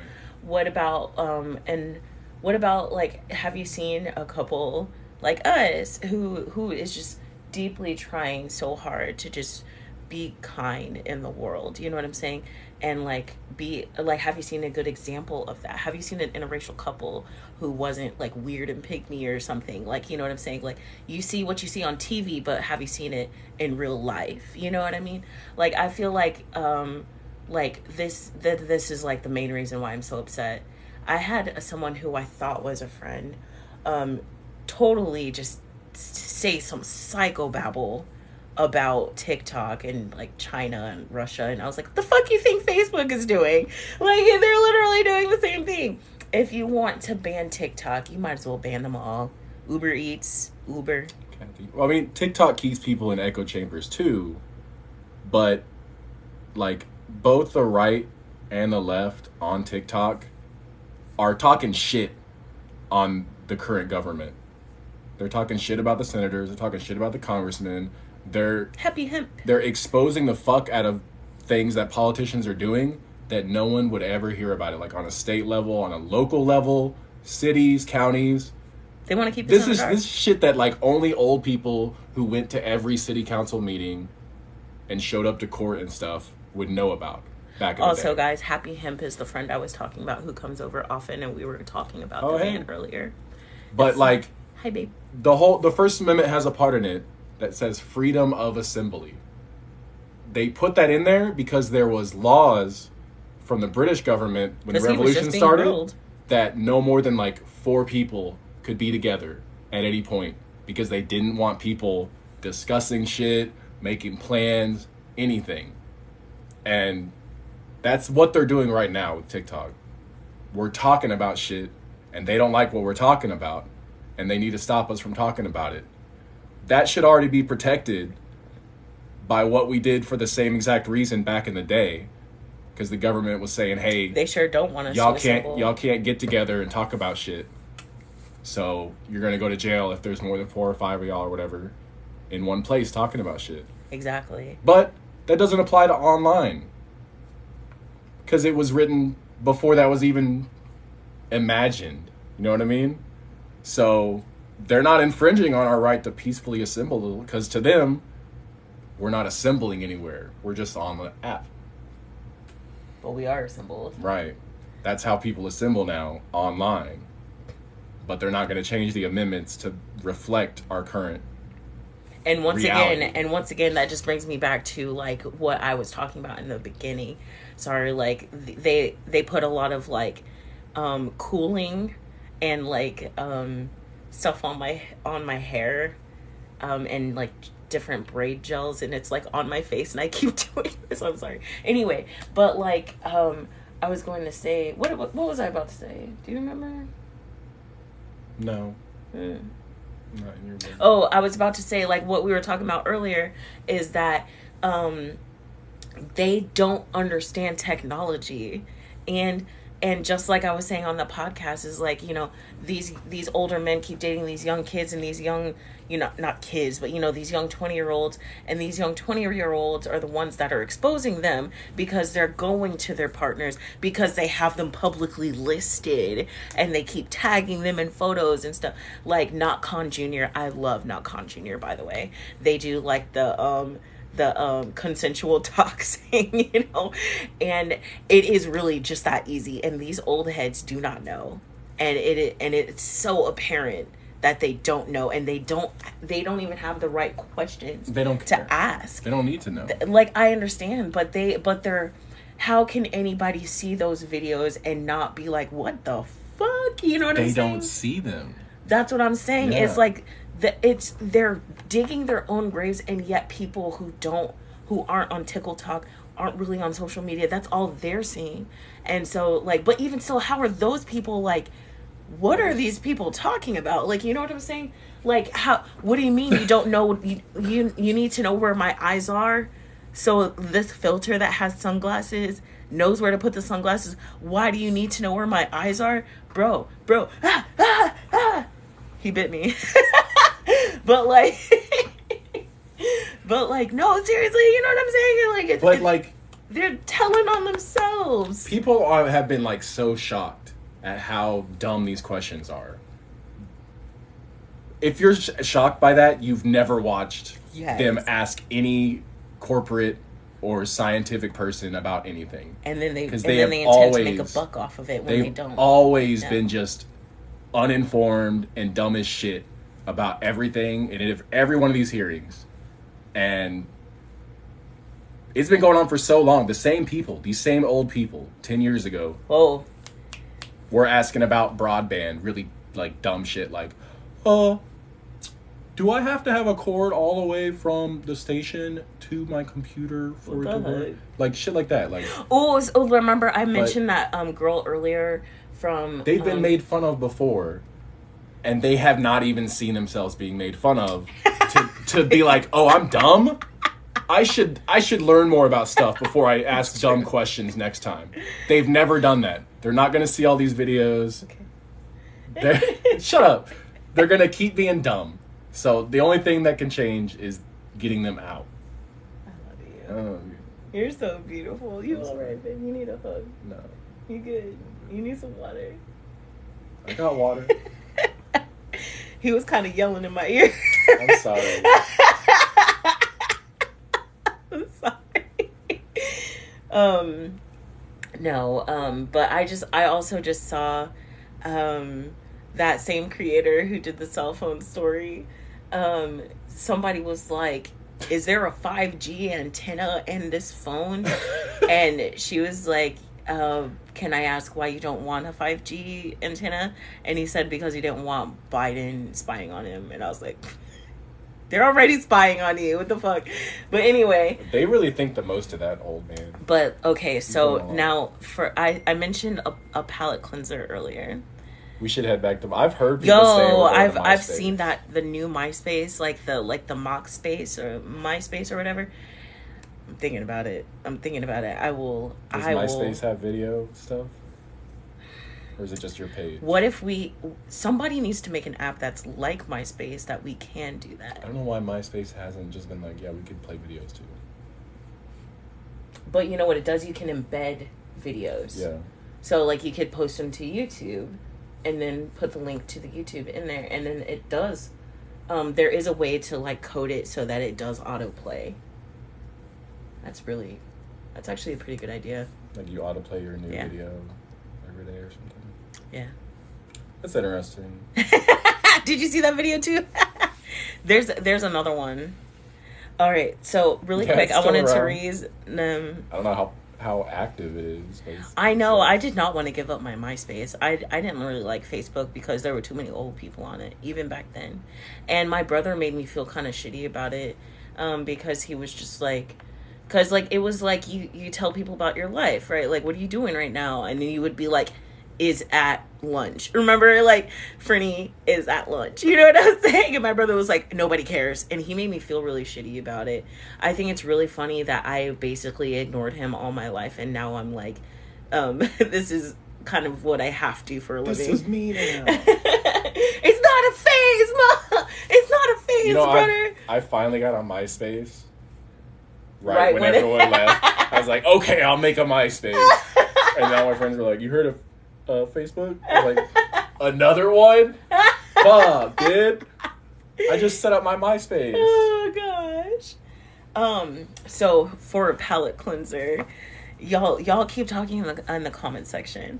But yeah, let me read this palate cleanser about old people and just like expecting the way of the world to just stay the way it is and like just being entitled and annoying. Okay.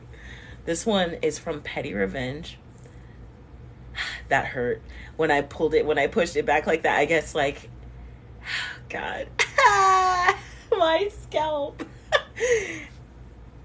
Ooh, ooh, ooh, ooh. Okay. Ooh, ooh, ooh, ooh. Who are you? I messed up. Whatever, it works. Where are you? Anyway. Alright, so this is a Petty Revenge story. Oh my god, did y'all hear that? Holy shit, bro. Wait, did y'all hear that? What? Me crack my neck? Yeah. Oh, what? It's hilarious. Oh, I just did it again. Stop hurting yourself. Oh, it's so hard because it's like kind of itchy. Because, anyway. It'll be okay, guys. I promise. It's gonna be okay. But anywho. Wow. That's my line. Alright, so I'm gonna read a Petty Revenge story. Just as a palate cleanser, and it's kind of funny that we're just like kind of hating on old people. I'm not hating on old people though, because my mom took the time to figure it out. Like, I even went as far as writing... That was better. Went as far as like detailing, like I wrote step-by-step instructions to my mother. For my mother, I wrote them out. I took pictures. You know what I'm saying? For my mother, and then my mother was able to figure it out from there. And even still, I was like, I would rather you ask me than you learn somewhere out there on them streets with your little friends. Like, like me and my mom are really close, but like, you know what I'm saying? But I was like, I'd rather you hear it from your daughter who loves you and cares for you than some fucking rando on the internet or out there. And so if my mom can fucking do it, y'all can too. That's how I feel about it. Anyway, Petty Revenge from a teenager. In Petty Revenge, we were just talking about ice cream. Oh man, I miss ice cream so bad. I was telling Slappa got like an ice cream cone, and I'm like super lactose intolerant. But like I will like, you know, just like the little curly Q at the top of the ice cream cone, I'll always just jack him for it. You know, lately though, I have been asking because it's kind of a jerk move, and do you want it? All right, you know. But no, you know what I'm saying? But like, he loves me, but I am considerate. Anyway, But the ice cream just went down my throat so good. And it was like a hug from the inside. And it was so delicious. And I miss ice cream so bad. And I honestly could really use some ice cream. Because, like, I, like, had, like, a real, like, open moment with you guys. And I think I deserve something nice and yummy. Do you want to read this? No. Then why won't you give me my I just wanted iPad? you to finish your story.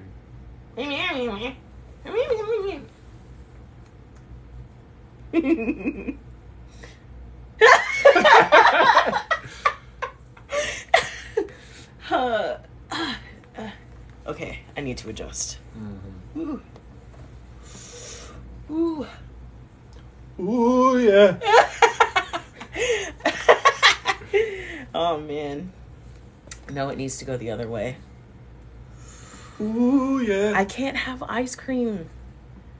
I can't have ice cream. It has to be sherbet or like orange sherbet or something. Someone literally just texted me that they're coming to my house with ice cream, and I love you for that. All right, so this story takes place in an ice cream shop. But I got a special treat she could grab. Sir, what is wrong with somebody? Send help. No, I'm kidding. All right, so this story takes place at an ice cream shop. Everyone says you gotta have Ben and Jerry's non-dairy ice cream, okay? It's Okay. unanimous. Okay. All right, fine. All right, fine. My life be like, ooh, that is stuck in my head right now. All right, so this story takes place in an ice cream shop for like the 5th time. I, 15 male, was sent to buy some ice cream because some relatives would come eat with us. I went to the ice cream shop and it was packed. I waited for 20 minutes for my turn. When my turn arrived, an old couple, one of those entitled ones, tried to steal my turn. I'm telling y'all, these old people gonna learn, bro. Anyway, I politely explained to them that it's my turn and they would have to wait. I think they skipped more people too. They insist that they've been waiting longer than me and it's their turn. They ignore me and order a kilogram of vanilla ice cream. There's something wonderful about vanilla, I will say. But, like, also, I really just like vanilla sometimes. Sometimes just a good scoop of vanilla. You know what I'm saying? But I can't have it anymore.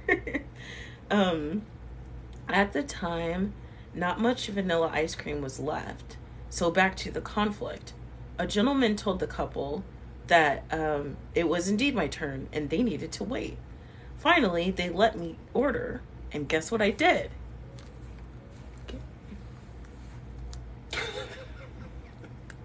I told the employee to fill the container with vanilla and the remaining space with strawberry. I took all the vanilla ice cream. The look on the face of the couple was amazing. Even other customers were laughing and the employee was trying to cover it up. I said bye and left. I know it was really petty, but I would do it again if I had the chance. If the couple was kind, I wouldn't have been so petty. I only did due to their entitlement. What? Sir, this is Owen.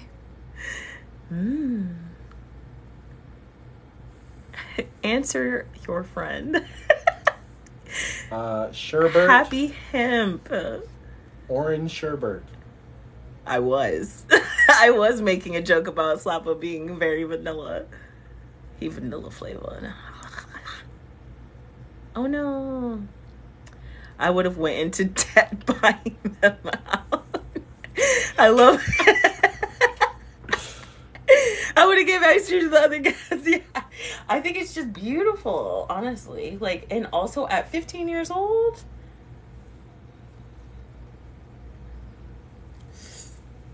Ooh. Ooh.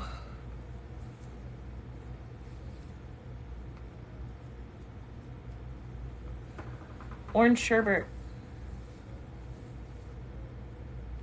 Lady at the stoplight, here's a cone. Just handing out cones. Right. Yeah, but it kind of sounds like one of those, and my toddler said, blah, blah, blah, and everybody clapped kind of stories, you know what I mean? But I wouldn't doubt it. If someone pissed me off, I'd do some shit like that. Oh, man. I don't have any good stories. You don't have any good stories? About, like, good petty revenge? You're not, like, revengeful. I'm not. I'm more like a fuck around.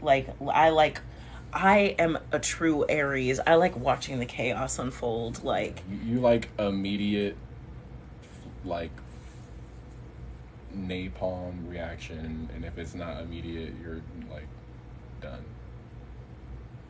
What? Like, you don't like,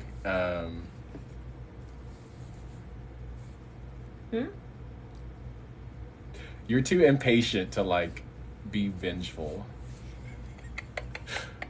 That's what I mean. You get yours back. Or you just rage out at people.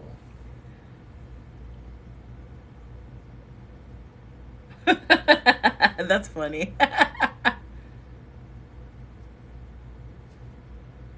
I've never seen. Wait, how do you feel about the worst timeline from the Community? I don't even watch the Community. That's one with Community, like the show? Childish Gambino. Oh, I know what Community is. I've just never watched it.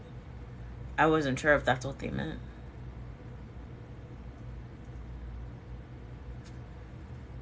I really am impatient.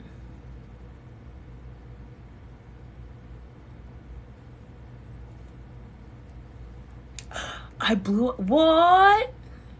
How'd you blow it up? Friend, I mean, don't incriminate yourself, but... I'm pretty sure they're in the Discord, right? Where's my Discord, by the way? Did I accidentally close it? Yeah. You always close it.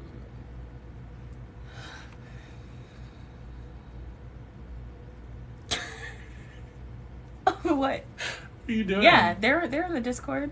You will visit the story time. Is everybody in the Discord here? Please visit the pinned video. I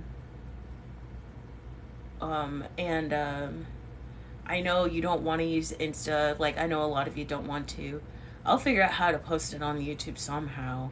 But just go ahead. You don't have to have it, like an account on YouTube or Instagram to access something on Instagram. What can you link on TikTok? I need to actually do a link tree. Like, we're finally getting to the point with where do y'all they're conspiring. Anyway, we're kind of getting to the point where we need it. But yeah. Hey. But yeah, I need you to take your ass to the story time chat in the Discord and fucking tell us what happened. Cause that shit crazy. But yeah, like the link, the forever link is on the Instagram on Vibes and Delights. Lol, I see somebody appeared. And hello, Water Dragon 92. And I don't know. I'm just like, shit's crazy, guys. I feel like we kind of vibed more than read a story, you know what I'm saying? But like, I feel like we're having a good time, and I hope this isn't the last time we go live here. Like I said, I started the YouTube, and I didn't know you had to request it in advance because I'm a now kind of person, like Slava said. Yes, the vibes are immaculate. Like, I mean it. Yes, thank you, Water Dragon. I see you. I seen it. Why don't you click it? Click it. Oh wait. This one. Yeah, there you go. Now you said hi. But like I said in the very beginning, like on my on the Spotify, on the Apple Podcasts, on the Anchor, in the description of the YouTube, everything, it was like, I was like, I don't know what's happening, but I know we're gonna have fun. This girl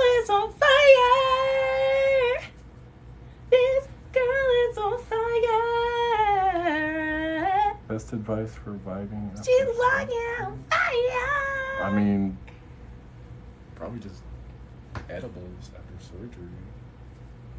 You don't want to smoke hard. Ooh, best advice for vibing after surgery. I haven't been into it, but I want to be okay. So, yeah. So actually, I saw. I'll have to find it. If I find it again, I will repost it on Tickle Talk. But I saw one of my trans friends just got top surgery, and they made a checklist of all the things that you might need, like before, after buildup. You know what I'm saying? And they definitely agreed that edibles is definitely the way to go, and they advise make sure you stock up ahead of time, because you won't be working and stuff like that. So,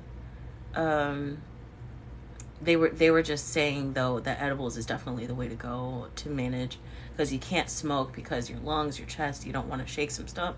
I don't know what kind of surgery you had, but regardless, you don't want to, do that. You know what I'm saying? Yeah, so, you might as well just ingest, and you don't have to cough. Just you don't want to be coughing, always be hydrating. You don't want to be smoking in general, because that'll slow your recovery.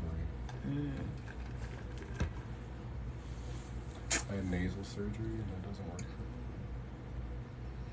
Anybody got any suggestions out there?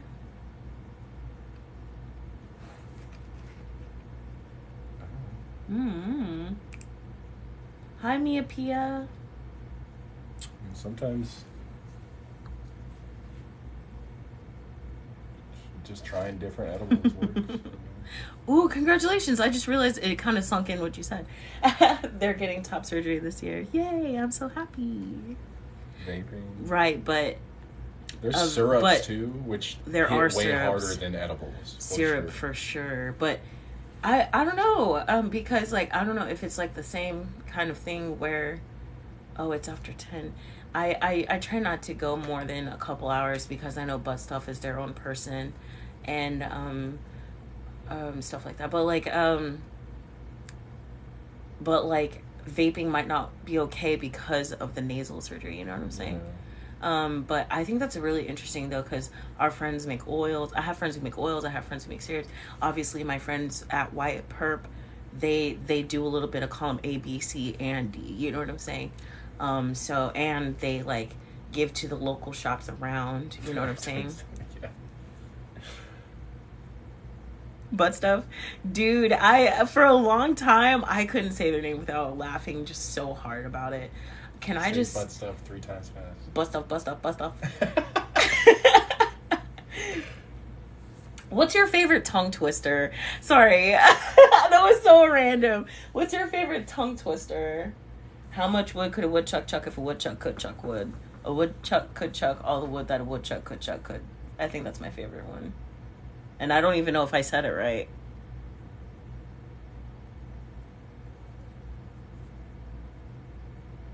Good night, my darling. Maria only does so much. It helps. Stop. Hello, errands and affirmations. I heard that you finally joined us. Also, we got to talk Stevens sometime. Peter Piper picked a peck of pep.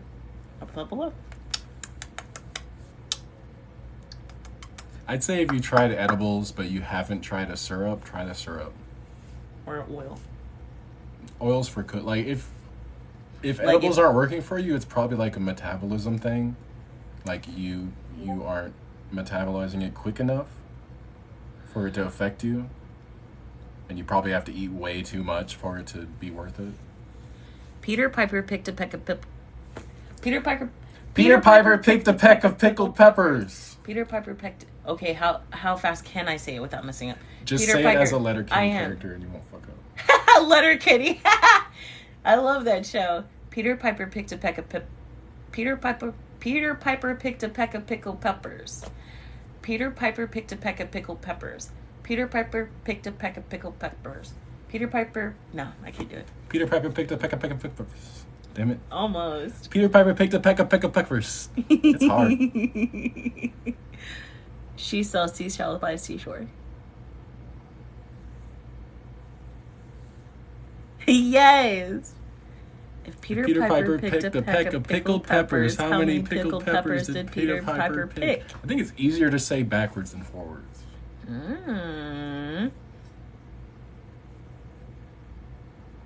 Pickled fucks me up. That's what I appreciate about ya.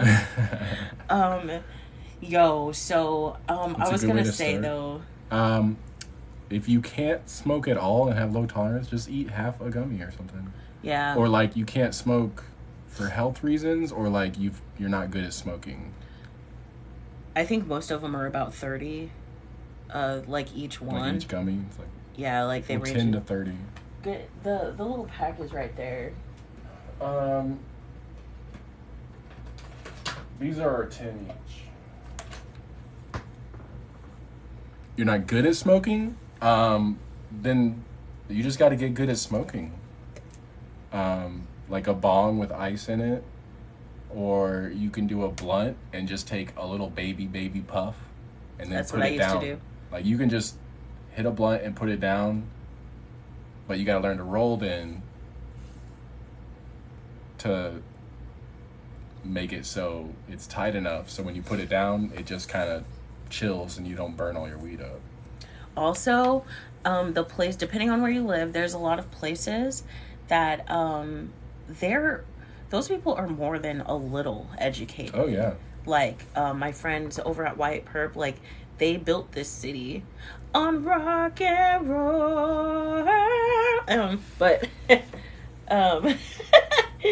But hold on, yum.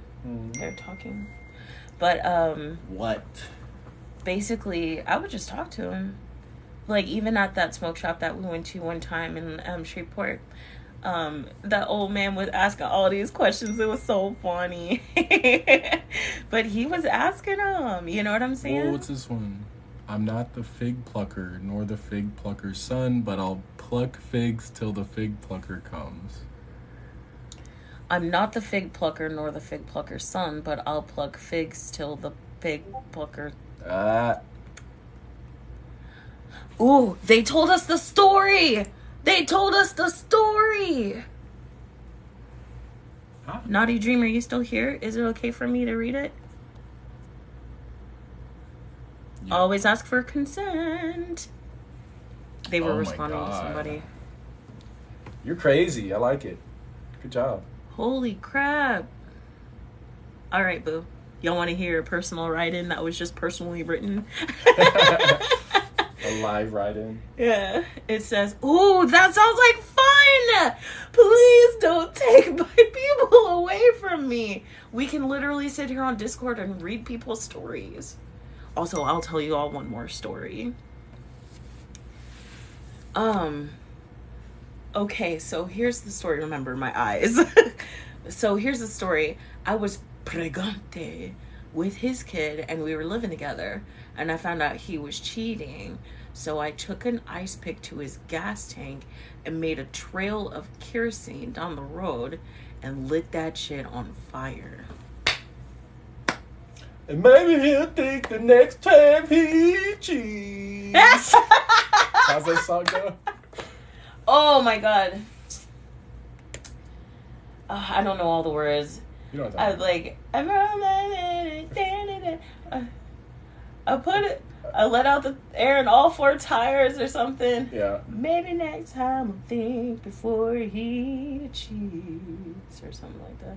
I love that song. It's a karaoke favorite for sure. You should go to karaoke and sing that song. That's you. Me? No, her. Oh, I was like, I wouldn't do that.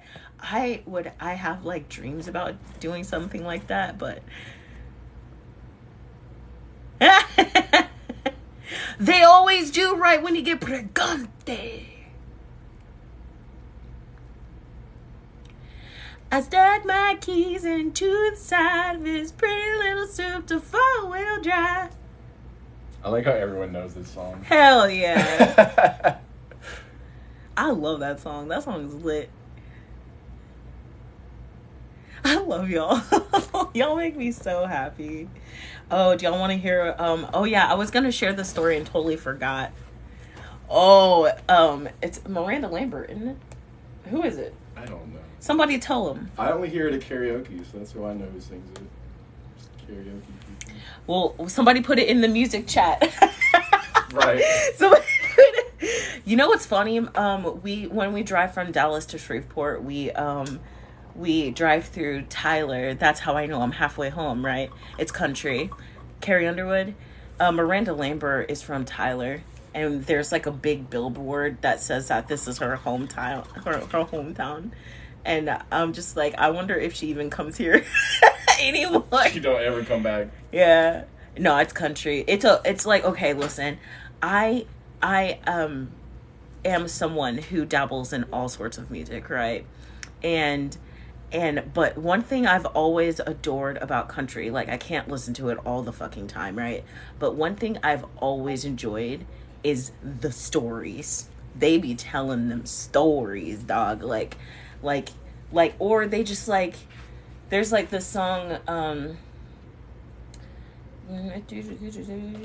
Springsteen, by some guy. This song is called Springsteen. It's not by Springsteen. No, it's like some country guy. It's from like the early, like I'd say like mid tens, like maybe early tens, like early, like 08, 09, 10, 2010 area, sometime around there.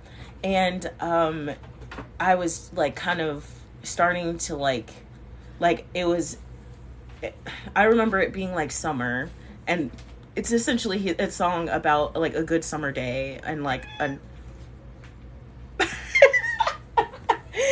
a wild cake has appeared.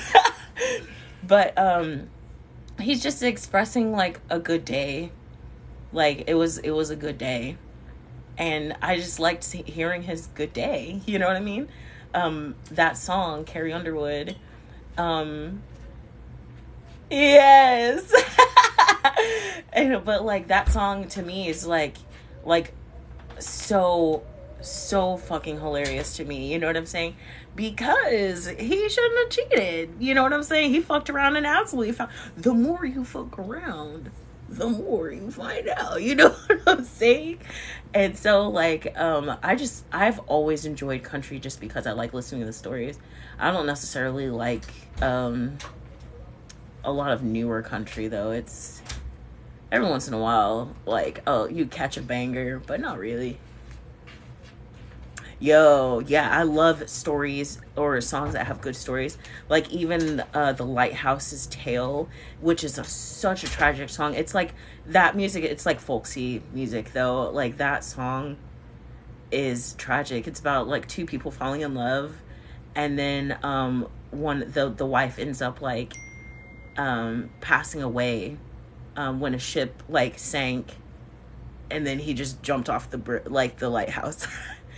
And that's how the lighthouse stood empty. The song was told from the lighthouse's point of view. Wonderful song, but it's really sad, but I love it. And like I'm going to see my friend, or like concept albums, you know what I'm saying? Like my friend Jer is coming into town here. If you've ever heard of Ska 2 Network, they just wrote their they released their own album last year called Bothered Unbothered, and I forget what they're called. I'll find it here in a moment.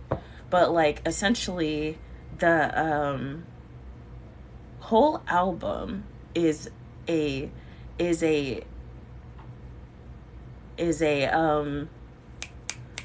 ode to themselves. You know, they go by they them pronouns. You know, Jer starts the album bothered by people. Like one of the first songs is like Cold Truth, and at the end of it, it's like basically like saying that people who don't experience the same things as you always pretend like it's not happening, but the cold truth is that it is.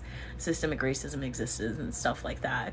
And like at the end, there's this dude who's just like, everybody's allowed to live wherever they want to. Everybody should be. And then everybody's like, man, shut the fuck up, you know. But like, you know, the ska be like that. And then halfway through the album, they're like contemplating. They're like, you know, maybe if I just conformed, maybe won't be so outcasted, you know. And then the next song is You Can Get It If You Really Want, which is a cover of, like, I think it's like a Bob Marley song. Like, you can get it if you really want. And then, but he made it, they made it ska, excuse me. And I thought that was so cool. And it was mad catchy. And the next song is Nobody Can Dull My Sparkle. And that song is based off of from Craig of the Creek, which is a wonderful show. And it just, like, everything is in that show. Black kids, white kids, Hispanic kids, Asian kids, like, there's horse kids, there's dog kids, there's like the fucking D&D kids, like, that are actually adults, I realized. And you know, they have callbacks, and, you know, there's like the entrepreneur kid, there's like the science kids, there's mermaid kids, like, there's the kids who like watching people's, like, little sisters and brothers, like, there's it's so real, like, to me, and it's so wonderful. But, like, anyway, but there's a little girl who's, like, basically Sailor Moon, and she's like this cute little, her name is like hold on. Hold on, I have to show you this little girl. I am Sparkle Cadet, and nobody can dull my sparkle. And she's so cute. She's the cutest thing. Hold on. Look at her.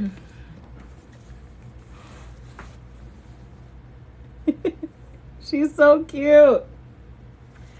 And so she says that every time she comes, has an episode, and she's always just like, nope. Like, she has her own theme song, like, music, and it's like, Sparkle Cadet, and nobody can dull my sparkle. And so the song is called Nobody Can Dull My Sparkle, right? And she is all about, I identify with her in so many ways. She had a really, she used to be really sad all the time, and she chose to be happy, and her little scepter makes bubbles, and the bubbles clean away people's bad feelings and stuff. I love it. And she has her own little monster of the week. Like, I love it. Anyway, but she's all about spreading positivity and being unapologetically herself, right? And so the song Nobody Can Dull My Sparkle is literally just like, this is me. So, like, so I'ma be real with you. I started being real with me. I can't be bothered by you wasting my energy. Ba ba ba da ba ba. That's it. That's pretty much what the theme song is, or like the chorus is. So it's like, I'ma be real with you. I started being real with me. I can't be bothered by you. Ain't nothing but a leech.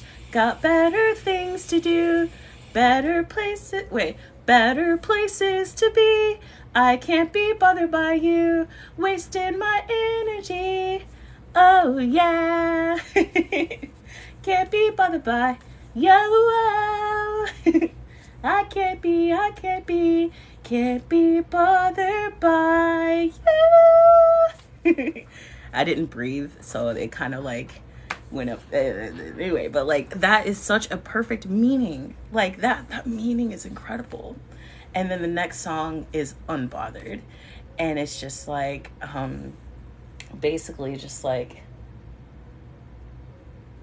the last like line of the song that they say over and over again before it fades out. I'm done losing my entire mind.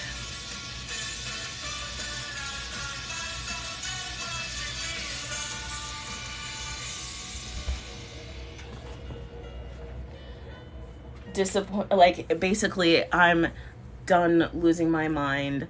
I'm not gonna waste my time on you or the way you make me feel. And like, I am me. It is me. I am me. And I don't need you to be me. Much like in Steven Universe, which is like why I love Steven Universe so much, is like the one song that brings me to tears, and also probably because it's the end of the whole show, right before Future anyway in the movie. It's like, I don't need you to expect me, I respect me. I don't need you to love me, I love me. But I want you to know you can know me if you change your mind. Change your mind. Change your mind. That speaks to me on so many ways. Every time. Because like I feel like Steven Universe is honestly like just an ode to transness, you know what I'm saying? For accepting people for the way they are and letting them be who they are. And it takes a lot of love to get there. I feel like I'm crying a lot. I'm sorry. It takes a lot of love to get there, to that point where you like, if you change your mind, you would get to know an awesome person. If you would change your mind about our LGBTQI plus friends like myself, you would know a really awesome person. If you would stop hating Black people so much, you would meet an awesome, cool person who just wants to spread happiness. But instead, they just want to take everything from us, you know?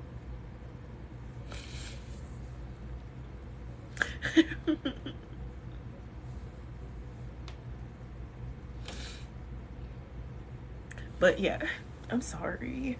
I know I'm not supposed to be apologizing, but it's hard, you know? Like, so many things affect you. I would love to come to the Pacific Northwest. Like, for real. I've always wanted to go up there. I am a sucker for cloudy weather and mountains. And like, I've only seen mountains like in Nevada, whatever. And in California, you know. I would love to see like the I don't know, like I feel like the scenery in Oregon and like Washington and that whole area is just gorgeous. I would love to. I want to. I have friends up there too. Not just like the people in our little like, you know, community. But like yo, yes. No. No. But I honestly haven't even been to the east. I haven't been north of like halfway around, like probably north of California. Like I haven't, like all the way across the entire map. I haven't been anywhere. What? You never went to Iowa? Utah is definitely not a safe space. Absolutely the fuck not. I forget that place even exists. Hey. Huh? That's where my family's from. I know. I said what I said. You're related to them now. I'm not related to shit. That's your people. No. Sapa's family did originate from out there, but and Iowa, but those people are really terrible people. That's why we don't go there. We know who they're. And also, Sapa's dad was like grew up Mormon, didn't he? Mm-hmm. And isn't Brigham Young out there too? Mm-hmm. Brigham Young is like a really racist space. Like apparently Mormonism is deeply racist as well. And I don't know, it's all like deeply ingrained in that area, and I'm like afraid of it. I'm not gonna lie. Like I wish there was like an updated green book. Isn't that what it's called? Mm-hmm. There's such a thing as a green book, right? That the Black people used to use in the like 70s and stuff like that. Because it wasn't safe for us to be traveling, so like a road trip to a place that might have a sundown town might, that could like potentially end someone's life, especially because people did not care about us. So if one of us went up missing, who was going to care other than us? You know what I'm saying? So like, it's basically a guide to where you can go all over the country, in order to, survive essentially and experience this country that is honestly beautiful. It's the people that suck. You know what I'm saying? I would love an updated one.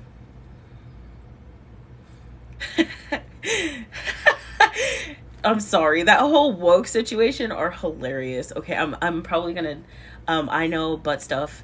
By the way, we were talking about Butt Stuff's name earlier. I only just recently started saying their name without just cracking the fuck up. Anyway, but like but the word, that whole debacle with that lady, like Bethany or whatever the fuck her name was, not like short circuiting online. I think it is so crazy to me how like she couldn't just readily say what she thought woke was, because she's trying to make it what it's not. Wokeness is just understanding that there's societal injustices, and you're noticing them and you're speaking out against it. It is not that hard. They're saying it's like some sort of radical bullshit that's like making people hate themselves. If you hate yourself, you're doing it wrong. It's not about hating yourself. It's about understanding the mistakes of the past and then trying to make a better future. And that's what I feel like it is. And it's okay to have fucked up in your past, as long as you're trying to do better for the future. And it's not like, heinous bullshit. You know what I'm saying? But like, you know what I'm trying to say? Like, that's what it should be like. Like, I was a shitty, gross, pick-me 20-year-old. You know what I'm saying? The fact that she short-circuited because she was trying to come up with a lie. What do liars do? They stall and they're like, they're trying to make it up on the fly.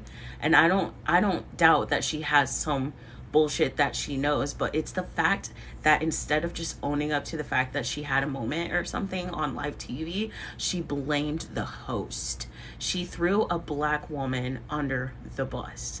She said that the host said something mean about parents, and I bet you it was something like somebody's parents need to like fucking teach their own damn kids, or like, I don't know, like the famous like fuck them kids, like, you know what I'm saying, like she said something and the person took offense to it, and they're saying that's why they short-circuited online, is because the black host said something that threw them off.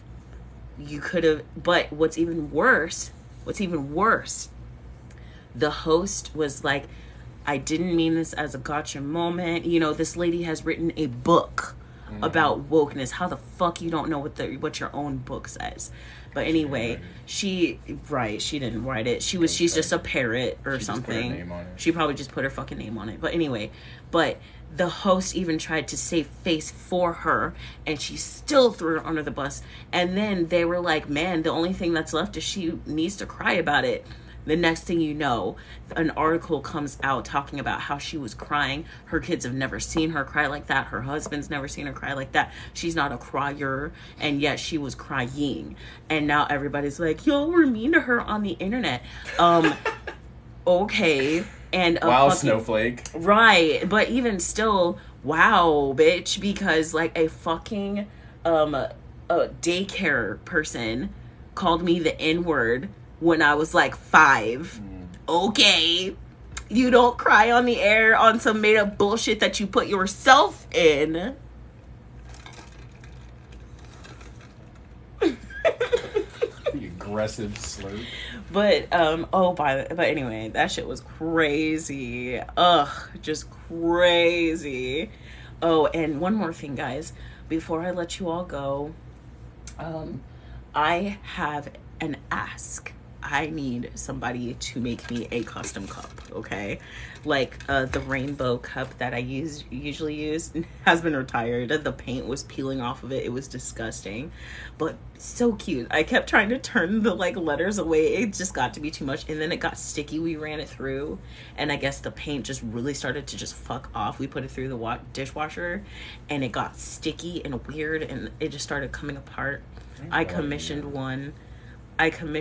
Yes, I commissioned one, and listen to this crazy story. Oh, I did have one more story I wanted to tell you.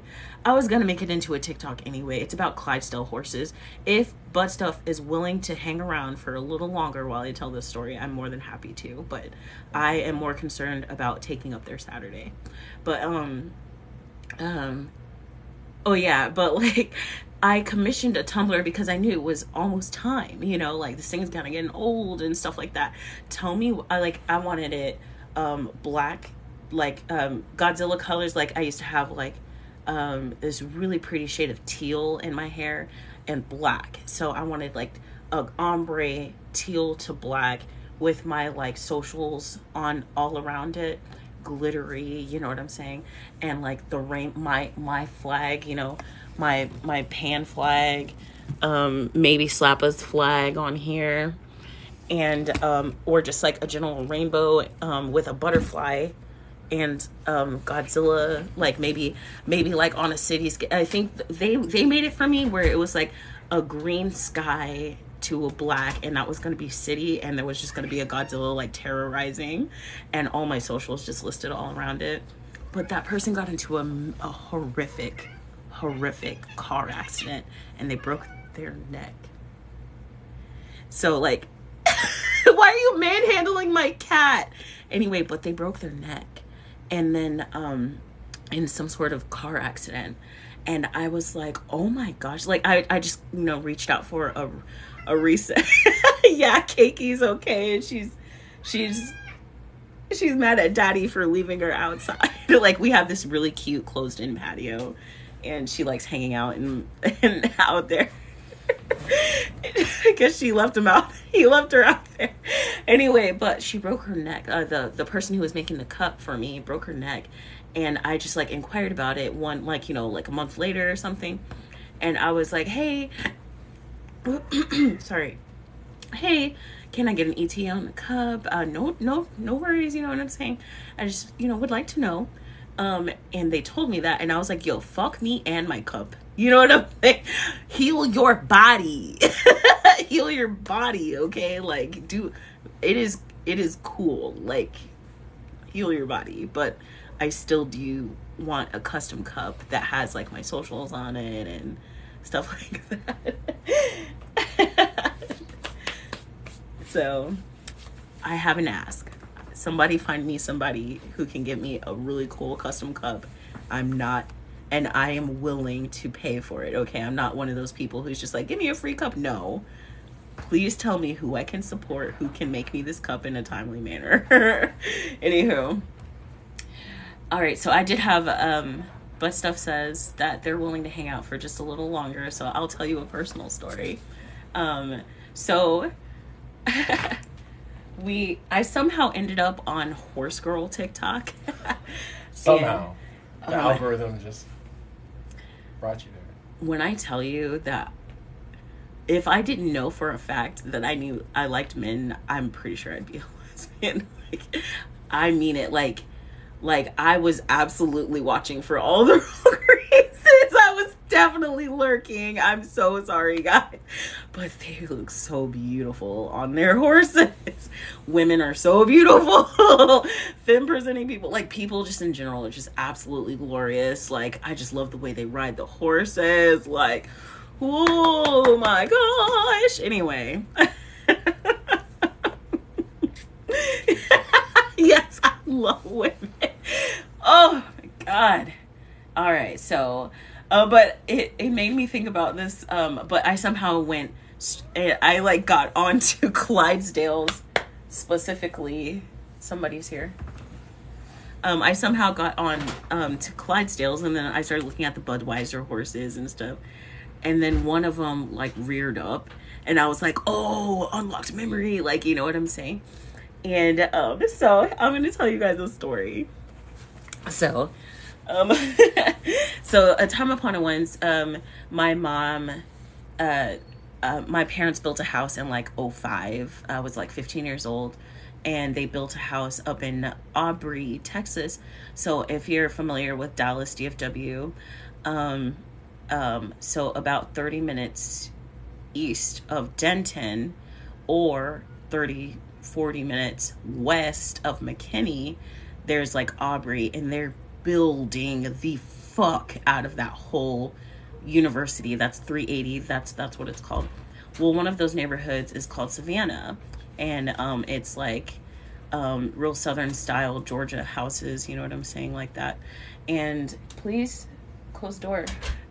Oh, hi. No, okay. It's just I have her podcast going on in my ears. Getting too close.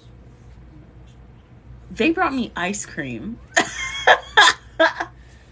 Oh my gosh. Spoon.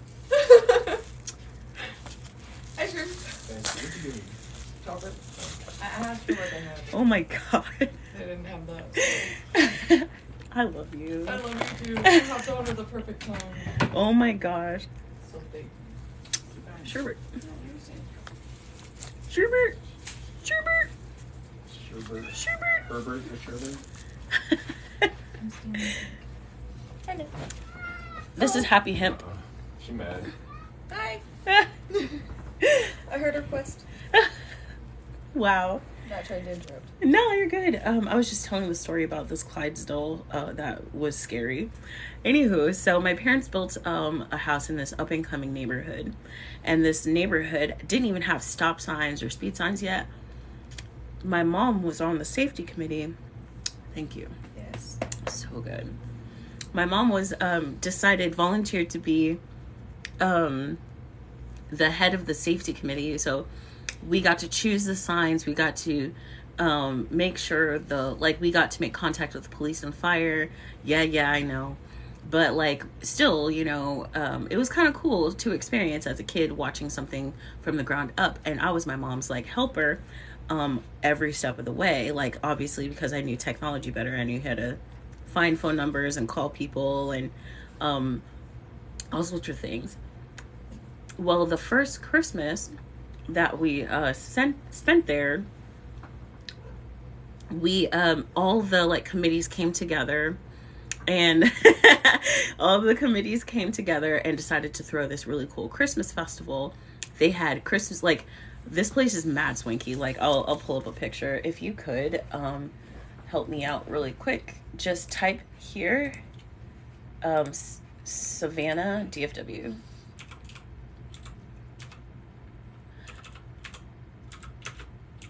Yeah, FW. There you go. Enter. Sorry. No, you're good.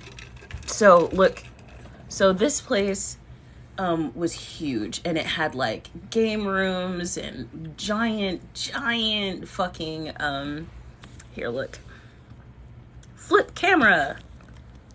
It had like giant pools. This like whole thing right here, this was the gym, and over here you can't really see it, but you can kind of see it. You can kind of see it, but basically on the other side of this tall part, they don't have a full-on, probably because it's in such clear disarray. This is what it used to look like when I was a kid. It was yellow. Anyway, but they really don't have a picture of it. Yeah, that's a little alarming. It's in complete disarray at this point, you know what I'm saying? To be honest with you, because apparently a lot of Trump supporters live there now anyway. But anyway, so on one side there was like the gym, in the middle is like a huge sauna, and on the other side is a movie theater. Upstairs is a lot of like closet space, and people would rent that shit out for their weddings and their wedding showers and their baby showers and all sorts of shit. Anyway, but so in the movie theater part, they were playing like movies and stuff like that. And yeah, but my parents got in before it was like, I think it's up to the 500,000 now. My parents got in when it was still like 80 to 100,000.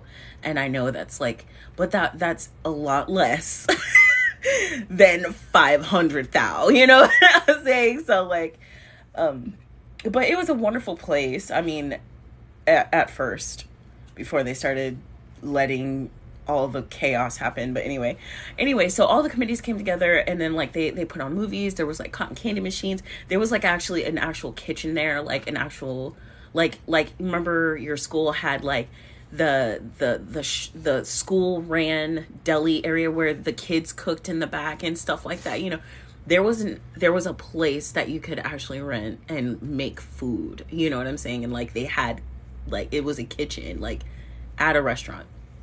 And you just walk up to the window, you know? Anyway, so they were making food, all sorts of shit. They also had horse and carriage rides. You like that? My mom's bright idea is that I wear a Frosty the Snowman costume. Okay. So I don't know, maybe it was because I was only 15 years old, you know what I'm saying? Maybe it's because I wasn't a full adult and I was in a Frosty the Snowman costume. I don't know. But it did not fit me well. You could the giant head did not fit me well. Like I had to hold it in place, and so I had to ask a friend, hey, can you hold my hand? Can you like walk with me? And then so I had a couple friends who volunteered to help me, and then that night we all just kind of hung out as a group. You know what I'm saying? You're safer in numbers anyway, you know. Even if it's a swanky, nice neighborhood, I did not want to be alone in that neighborhood because we were still one of the few Black people there.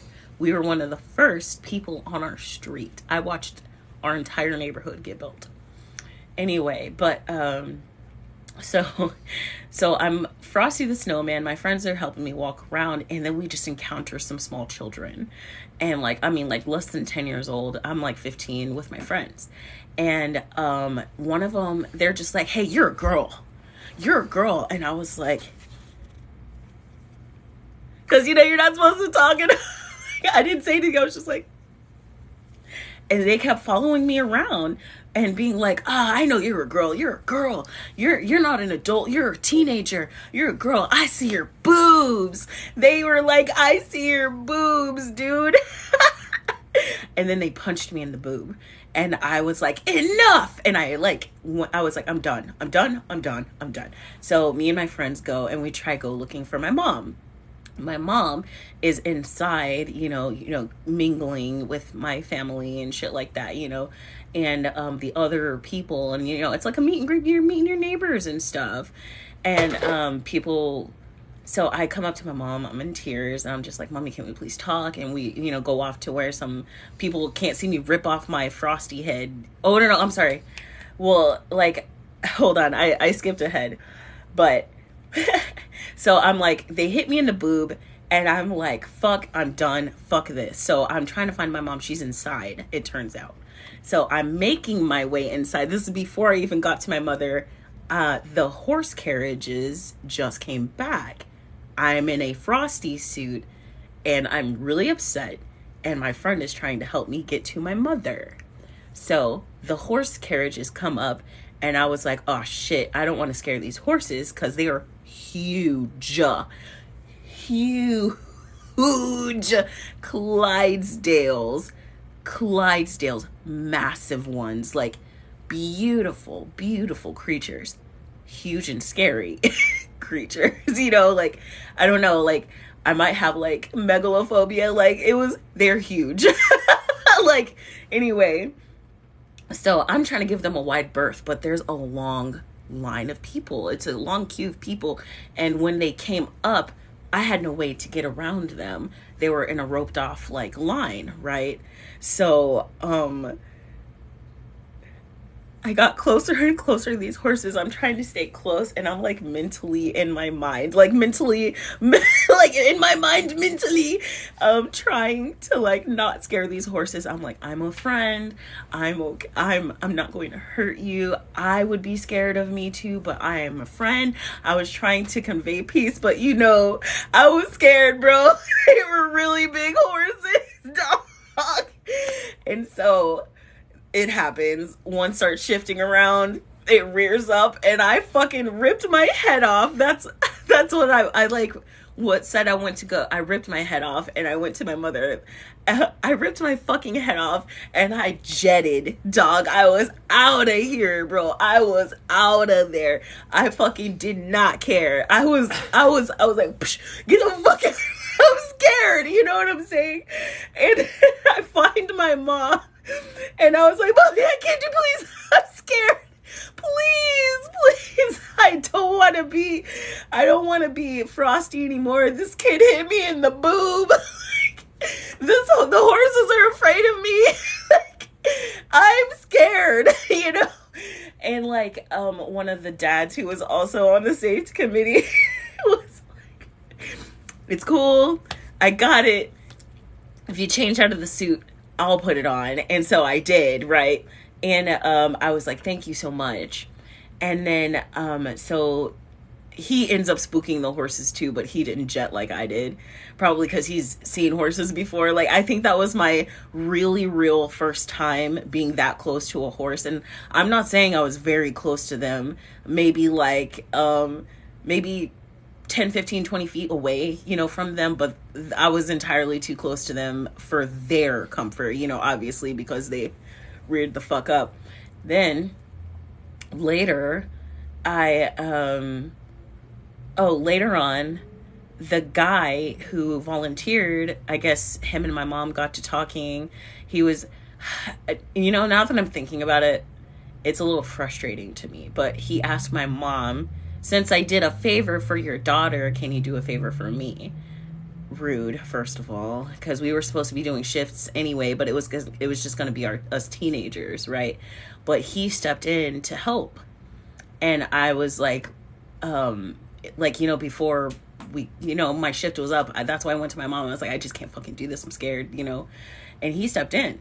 So tell me why he asked my mom for a favor, because he did me one. He didn't have to. He did that himself. But what the fuck ever. Anyway, yeah, but listen. He's a good dad, but listen to what happens next. What happens next will surprise you. Part 2. Not the part 2. Yeah, I did that. I don't give a fuck. What'd you do? I was being weird about licking the ice cream. You always are. It's being normal. Well, you have to be, like, I have a bar of metal in my mouth. You have to eat it a particular way. Anyway. Oh, yeah.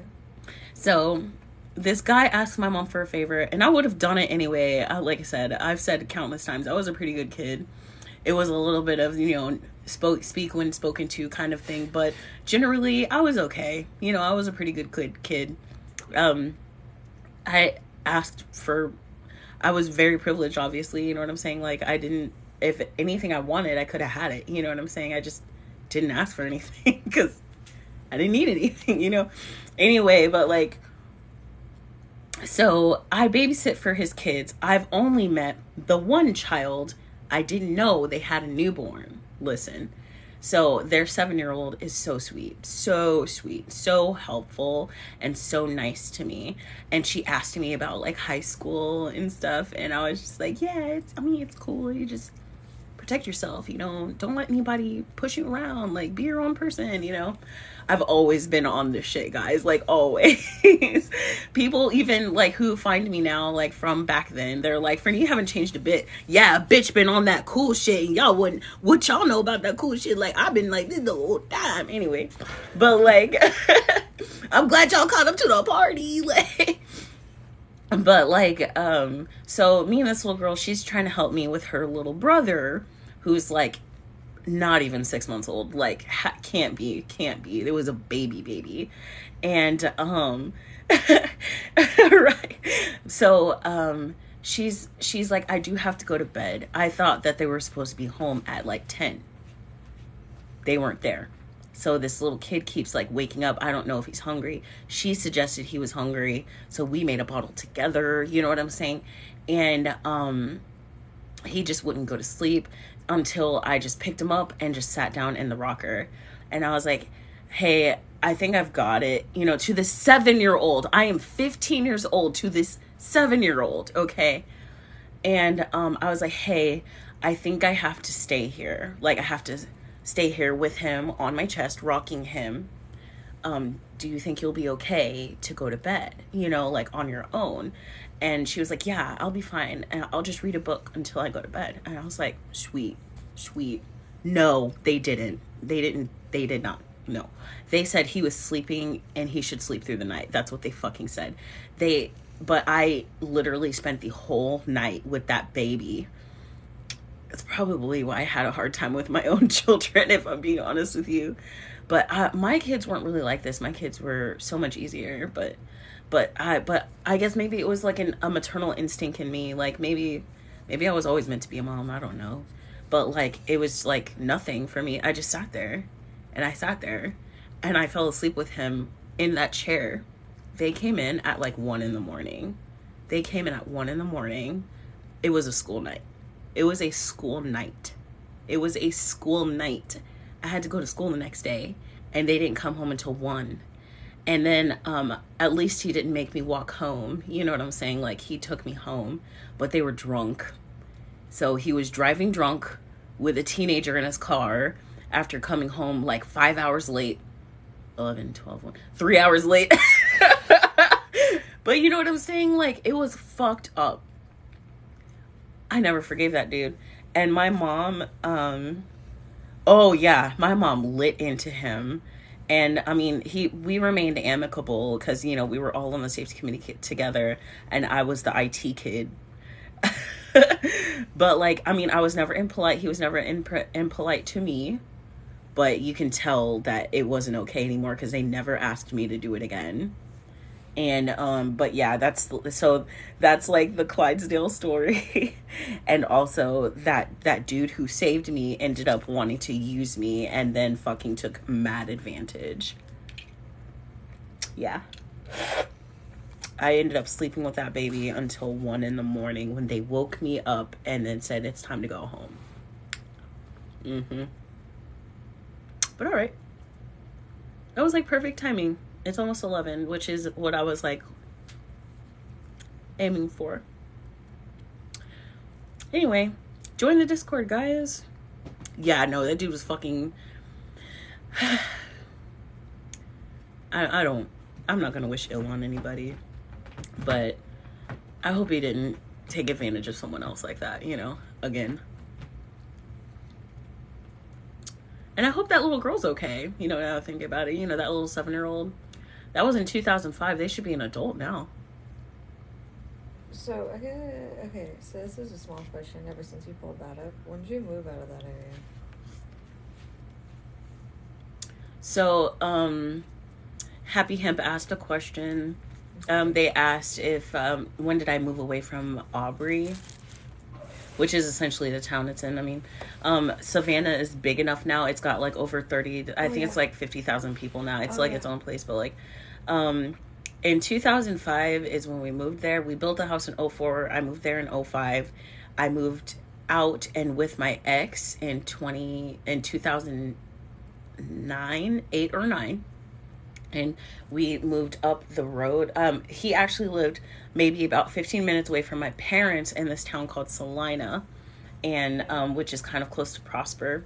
And then I stayed in Salina until like 2009 or 2009-ish, because I was living in Frisco with him, and then ultimately moved back to Salina in like 2011. I left him in 2012, and I moved back home to Aubrey, where I met Slappa in 2013, and we moved collectively out in right before Charles was born, and right before Rose was made, so 2014. So from 2005 to 2014. You spent a lot of time at the pool. Did I? Yeah. Like that massive, you pointed it out, like the massive pool. So I actually spent a lot of time in this pool area, like in the large one. Like they're asking about the pool, like I showed you guys. this pool was the family pool. This was the slide pool. And this was like a little cave. Yeah, the waterfall. Yeah. Waterfall. That's what I was going to ask. Do you remember the waterfall? Yeah. I spent some time over there. Really? Some family friends. When you Really? pointed that up, that's why I was like, I know this. This is the adult pool though, and like they had it that's closed off. yeah, no, like Small world. and it was heated. It was great. I didn't know that. Yeah, Like, it's heated. Salt water. Yeah, it's a salt, I was but it was never all old salt enough. water. But how fun! I was never How old fun. enough to go to the adult pool. That's why I Yeah, was like, you had to be at least Just 18 or hop in. 21. But anyway, guys, I'm gonna let Butt Stuff enjoy their Saturday. Join the Discord. It's on Vibes and Delights Instagram, okay? And I'll try to figure out a way to post it somewhere. And I just want to say thank you for hanging out. I really love you guys. I hope I don't lose you guys. I appreciate you. I love you, Butt Stuff, for always being there. Aaron, love it. We gotta talk, my friend. Slappa loves you. I love you. Happy Hemp is a gem. Thank you for bringing me ice cream. I heard the call. I'm gonna go enjoy my night. I love you guys so much. Okay, Bye. take it easy out there. Bye. I literally grabbed my mouse like it was gonna do something for my phone. Love you guys.